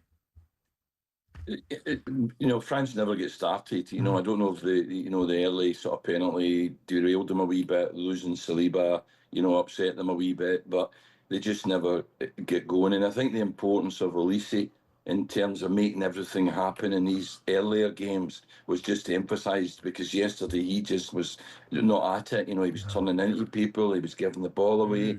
He never set them in motion the way he's been doing. So, really, Spain were better at everything that they done on the pitch. They were physically stronger, they were more aggressive, they played better, their tactics were better, and they had an absolutely outstanding individual. You've already mentioned them in Rodri. You have to score the first goal against them, it seems, doesn't it? I mean, to give yourself a fighting chance. If they score first and take control, it's very hard to get back in the game. That was this kind of script that we were talking about, that if Spain got the first goal, then it would be a kind of doer game. That wasn't really what played out. No. It wasn't like that. It was, of course, they did get the first goal, but, they went on from that really and just dominated the game, and they never, parked the bus or anything like that. They absolutely dominated possession, and they gave France problems all day, particularly in midfield where, Ruiz and Rodri were just... I thought Rodri's performance was possibly the best individual performance that I've ever seen. Being at a game, he was absolutely majestic. He really was. It was fantastic. No, it was absolutely sensational. Can we? I mean, let's be positive from an England point of view. Let's say we win tonight. How do you think we would match up against the Spain side that you saw last night? What would be the key? Well, I think that, Thomas Tuchel will have seen that last night, obviously, and they'll be able to take that away and analyse, what gave France problems. And it was really a lot to do with that depth that with Ruiz going in forward and Rodri dropping deeper, then Rodri pushing on and Ruiz dropping deeper. It really made a lot of depth in midfield. It made it a big area. So the first thing I think that England would have to do, they'd have to compress that, so they'd have to be prepared to be brave and squeeze up, and really get up the pitch and reduce that area and not allow Rodri and Ruiz that amount of room, because there was actually, there was like the three of them. There was Rodri and Ruiz and Olmo as well, So that was a huge area, and France couldn't cover that. So you need to compress that to stop them being able to do that. Well, let's hope we're in a position to kind of expand on that tomorrow and for the rest of the week. For now, Mark, appreciate your time. Thanks for joining us. Thanks, Mark. Okay, guys. Enjoy it. Good luck, England. Thank you. Yeah, thank you, Mark. That's kind of it, wasn't it? Mark McGee there. You think, so I think it's pretty clear that Rodri was his player who went the extra mile. For Mark, who's been involved in football as a player, manager and coach for as long as he has to say, it's one of the best performances he's ever seen in the flesh. He's saying something, isn't it? He was sensational. He's an amazing player, Paul. No, amazing player. So let's hope that we've got a chance to play against him at the weekend. But for now, that was our Duracell Extra Mile. Duracell's Extra Mile on talkSPORT. Different, better, unstoppable. Now, the assistant head coach of Hull City, Dean Holden, and his wife, TV and radio presenter Danielle Nichols, have a new YouTube TV reality show. Fantastic, yeah. Holding it together. That's right. Let's give you a little bit of it now. We do kick off quite a lot. We've not actually had a row today yet, so that's a good thing. I hate my husband. How many arguments? 10 arguments? Is it illegal to go in your garden naked? What even are the benefits of this? Can't do sport. I'm carrying some 34Gs. If Roy Keane can get a bit of makeup on before he goes on telly, then I'm sure I can. Are you playing the role of coach and not putting football boots on? What do you mean playing the role of coach? I am a coach. Blowing a whistle? Don't blow a whistle. Hull City going to the Premier League this year. So it's a bit of a mad season. I actually don't like football. That looks like a lot of fun. Really does. Dean and Danielle join us now. Hey, guys. Hey, guys. Hi, guys. Thank you for having us on the show. Oh, you're very welcome. Wow, that looks like a lot of fun. You're putting that together. So it's up. The first one's up now. Is it available now? Yeah, we've got 4 on at the moment. We launched last week with 3. Episode 4 came out this Sunday, and it was the most argumentative, shall we say, of all the ones. So yeah, number 4's the one to watch for me. Yeah, Dean, you strike me as the sort of most reluctant of the reality TV stars out of you and Danielle. But have you enjoyed it? You look like you were quite enjoying it. You know what? We're having a bit of fun. You should come round and get involved in it. It's we wanted to do something with the kids. We wanted to have a little bit of fun. We're trying to show the world, I suppose, that life's there to be enjoyed. Obviously, we feel we've got enough characters in the show that the viewer will become attached to. Certainly with Danielle and the 4 kids. Our 2 older boys are 19 and 17 of budding footballers. We've got 12-year-old Mitzi, who's just won medals at the Dance World Cup, and Chase, who's 8.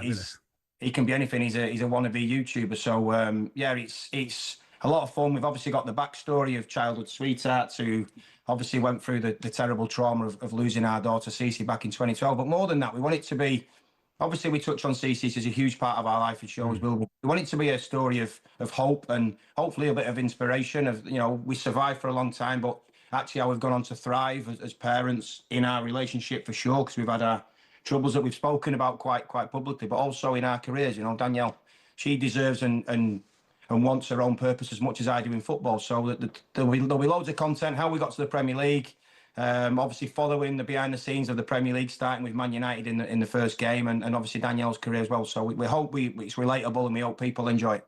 Having met the two of you and met the two of you as a couple as well, although there's a lot of shouting and there's a lot of teacups thrown at half time, let's just say that it's obviously built on love. Your relationship and the way you've dealt with what you've just happened to you in your relationship is built on love, and you can see that in your family, Danielle. Oh, that's a really lovely thing to say. Thank you.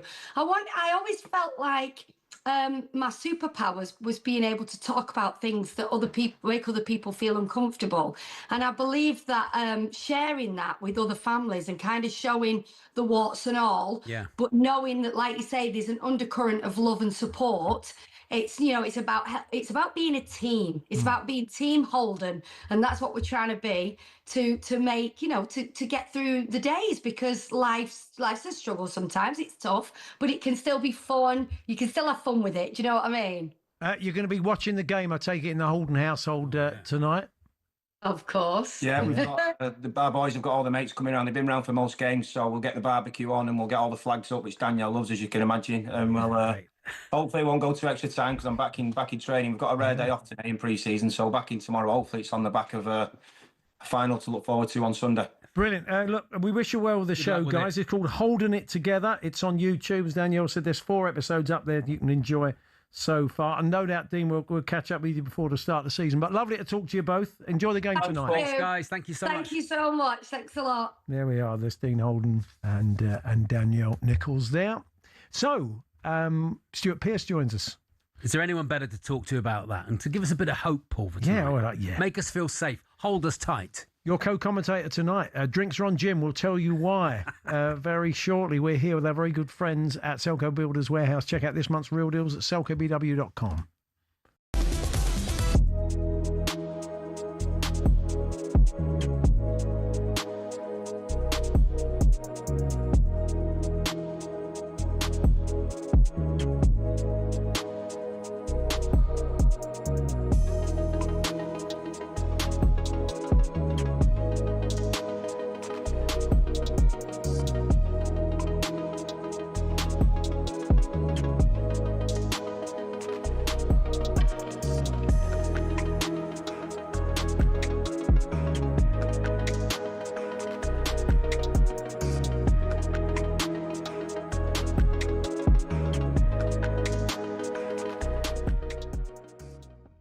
I was convinced by the hype train of France and Spain, as you've said, sorry to steal it from you, have suffocated them for 9 minutes. Yeah, that's exactly what happened. And look, I don't think that you need to either apologise or acknowledge that you got it wrong. I am the very definition of a broken clock being right twice a day. I thought Spain were going to win. I know how brilliant they are, and it's that control that they put into a game. It's that control. They don't let you breathe. They don't allow you any sort of momentum, and you can't get the ball off them. Like, if you think about England, like, the reason why I was so convinced Spain were going to win is because I was looking at this final and I was looking at it perhaps prematurely through the lens of who I want England to play. Yeah. So I'm looking at it, I'm thinking, who are England more likely to beat? And I was convinced that we're more likely to beat France. I'd kind of concede that we'd be underdogs against Spain or France. But I think our game would be more suited to beating France. See, I disagree. I'd have rather played Spain, and maybe I've been hoodwinked by the fact that they drew against Cape Verde in the opening game. That they had Saudi Arabia, they're obviously going to beat them. They beat 10-man Uruguay 1-0. Uruguay stunk the place out. Marcelo Bielsa's destroyed and ruined his legacy. Do you not just go back immediately to what happened in Berlin? When they were just too good for us. Because I look at it and I think, this is the FA. I bet the FA are rubbing their hands at the prospect of potentially, we're not jinxing it, potentially playing Spain in a final, because it would vindicate their decision to hire Thomas Tuchel. There was lots of controversy about having a German in the seat, and I think he's got what it takes. He's got what Southgate didn't. Southgate's done amazing things. I believe we're standing on the shoulders of a giant in Southgate, what he did for England. But I think Tuchel's got the tactical nous and that edge and that aggression and that fight to get one over someone like Spain, whereas I thought France were going to be too much. But maybe I'm wrong.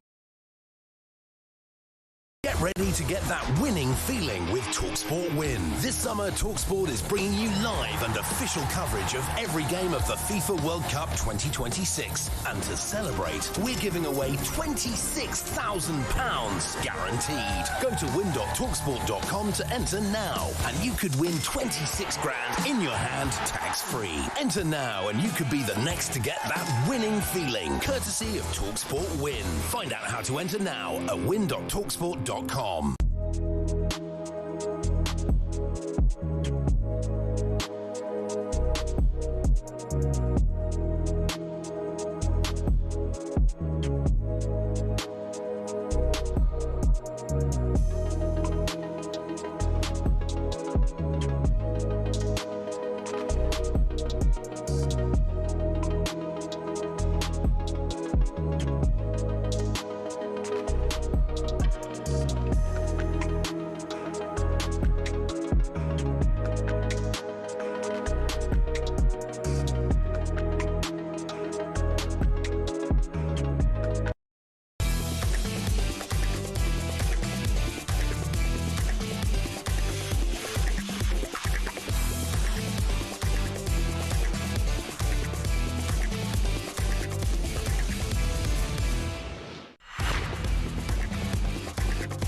telling them. It's coming on, we're telling them. We're Englishmen in New York. Whoa, we got Harry Kane. He's gonna score again. We're Englishmen in New York. Well, let's hope we will be on Saturday, of course. That's Sonny Green of Britain's Got Talent favourite. Yeah. I quite like that. Yeah, I mean, it's a land grab, isn't it? It is. Yeah. There's been a lot of land grabs on the old New England songs, and every year 500 New England songs. I heard a lot, but I like That's a good one. That's a good one. Stuart Pearce joins us Yes, now, your Stuart. co-commentator ahead of the game against Argentina. Hi, Stu. Hello, Stuart. How you doing, gentlemen? Well, we know the big breaking news in the talkSPORT camp today. Charlie Baker, would you reveal to the nation what's happened? I will say to you, did you know that Jim Proudfoot is the proud winner of the Torquay United 1899 Club Lottery? It's been drawn for July, and he's won 1,360 quid, Stu. So drinks are on Jim. I actually knew that last night. We went out for something to eat, and he proudly come up to me and said, "I've just won the lottery at Torquay," you know. So I was expecting him to say about 50 quid, but that's their transfer budget for the season. Stu, don't you think he should put it back in? Redraw. Put it back in. He's won it Jim. fair and back square. into the club, Jim. I say. Listen, if he put that money back in, he'd own the club, I think. Not these days. Once upon a time. So, Stuart, I was saying earlier on that I loved Italia 90 along with a great many other people, and the sort, if you want to be pseudo, but the sort of narrative arc of the way England went in that tournament. And there's been a lot of talk about the fact that England and Argentina as well not played their best football. That was us, I felt, at Italia 90, and we got to that semi-final and was one of the great England performances, even though we didn't win it in the end. And you absolutely, as a unit, individually and collectively, upped your game. So when we talk about that being a possibility, you know, we've got a precedent for it, haven't we? Yeah, we certainly have. I think this team are probably better suited, you know, for this game and more in control of the football, potentially. I think it'll be an exciting game today. It'll be an incredible occasion. There's no doubt about that. Us against Argentina in the semi-finals. It's a game I've been looking forward to, potentially the route for a couple of weeks now. And I think we're in for a treat. I think there'll be goals in the game. And it's just keeping our heads, making sure we play with a lot of composure. And you have to raise your game in semi-finals. If you don't, you'll get blown away. What are your biggest... I mean, obviously Messi. What else have you seen from the Argentinian team in the match-up that maybe concerns you, Stuart? Well, I think the other side of that is I think defensively they've looked a little bit shaky. Like going into this tournament, I would say both teams... People said to me, do you think England can win the World Cup? I would have said, I'm not sure we can defend well enough to win the World Cup. That was my mentality prior to the World Cup. I think the same can be said of Argentina as well. Both teams look as though they can concede a goal. And might be a game of whoever can defend the best might come out as victors today. What's your choice of back four? We spoke to Graham Lasso and he was making a case for Jed Spence, sort of maybe rather than Nico O'Reilly. What's your take It's on not that? been a setback for, is it? That must play. No, it has moved around a lot. So, but based on what you've seen, Stuart, who would you go? Who would you be your four tonight? Reece James will be right back, O'Reilly left back, Stones, and then the selection choices between Gahey and Konsa, really. I think that's probably I'd go. Obviously, the Reece James is an injury issue, whether he's fully fit to play the game out, and John Stones, having played 120 minutes, and he looked majestic, I thought, so... Whether he's good enough and fit enough, we only the ones behind the scenes know that. But it's quite unusual that you get a team on a run that have got, you know, chopping and changing the back line consistently. But that's the injury situation that we're faced with. The one game we don't want to play in is Saturday night, that third place playoff. And I look back at Italia 90 and I look down the team. You didn't play. Did you pick up an injury in the semi-final? What was the story there, Stuart? No, he left me and Chrissy Waddle out. I don't know whether he felt as though, because we both missed penalties in the game before, that we needed a break. And also as well, from my situation. Tony Dorigo was in the squad, who was an outstanding left back, and he hadn't kicked a ball at the World Cup, so it's probably only fair. I think he was going to leave Schultz out as well, but Schultz got in there, said, look, it's my 125th cap and I'm packing in, I want to play. So Schultz talked him round. I wish I'd have gone in with Schultz, to be fair. It's the game that nobody wants, though, isn't it, really? If you've lost a semi-final, I imagine you just want to get home, don't you? Who's it for? Yeah. It's a strange one. It was a really great atmosphere. We were playing the host Italy at the time. The atmosphere in the stadium was brilliant. Between two sets of players was great. And I look back now and think, listen, it's another England cap. If I had the opportunity to jump on a plane at the end of that World Cup and go home or play again for England, I would definitely play for England. So that's the way I look at it. Maybe that's not the way players this day and age do. I don't know. If we come through tonight, it's Spain next, and we saw what they did to France last night. I mean, what did you make of that performance and the prospect of playing them on Saturday if we come through, Stuart? Well, listen, I will take my opportunity, dust ourselves down, and let's have a look at Spain. You know, the bottom line is, you know, we've been to Mexico and got a great result. If we can get a great result and get through against Argentina, all of a sudden the squad will be really buoyed up for this game. It's anyone's game by the time you get to the final. But Spain do look impressive. No one gave them a chance yesterday. Everyone felt France were going to walk through. I thought France would win the game, but Spain, credit to them, I think they've only conceded one goal in this run so far, which is pretty impressive. Quick word on Dan Burns, Stu. Is he a player after your own heart? No, he's a much better player than me. He's unbelievable. He's become a cult figure by playing about 25 minutes in 2 games, you know what I mean? And we just might need him over the next 2 games. It's incredible. But his character's absolutely outstanding. There's no doubt about that. And he's probably one of these people that a lot of us from the outside now look at and say he epitomises everything that you'd want in a modern-day player, you know, that grit and determination. Well, we'll let Jim go and buy you breakfast, and we'll hear from you later, Stu. Thanks very much. Take care, gents. Enjoy the game. Thanks, Jim. Will do, and you. Stuart Pearce back at 7 o'clock with Adrian Durham and Jim Proudfoot, the winner of the Torquay Lottery. He's in the money. Before that, Jim White and Simon Jordan, of course, are up next at 1. Then it's World Cup game day from New York with Andy Goldstein and Darren Bent.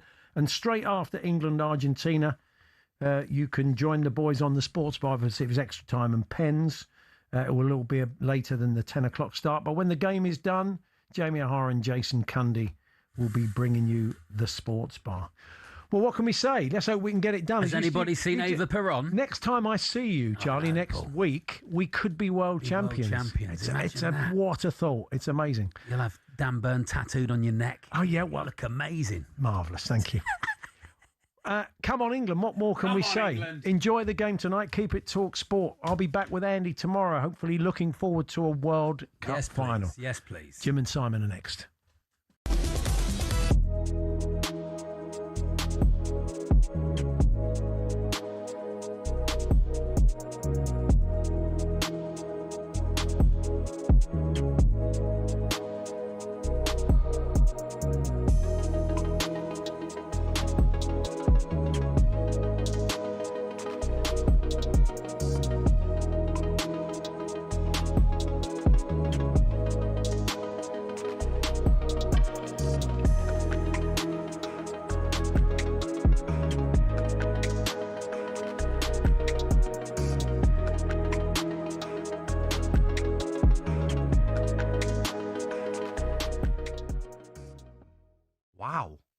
Performance of the tournament.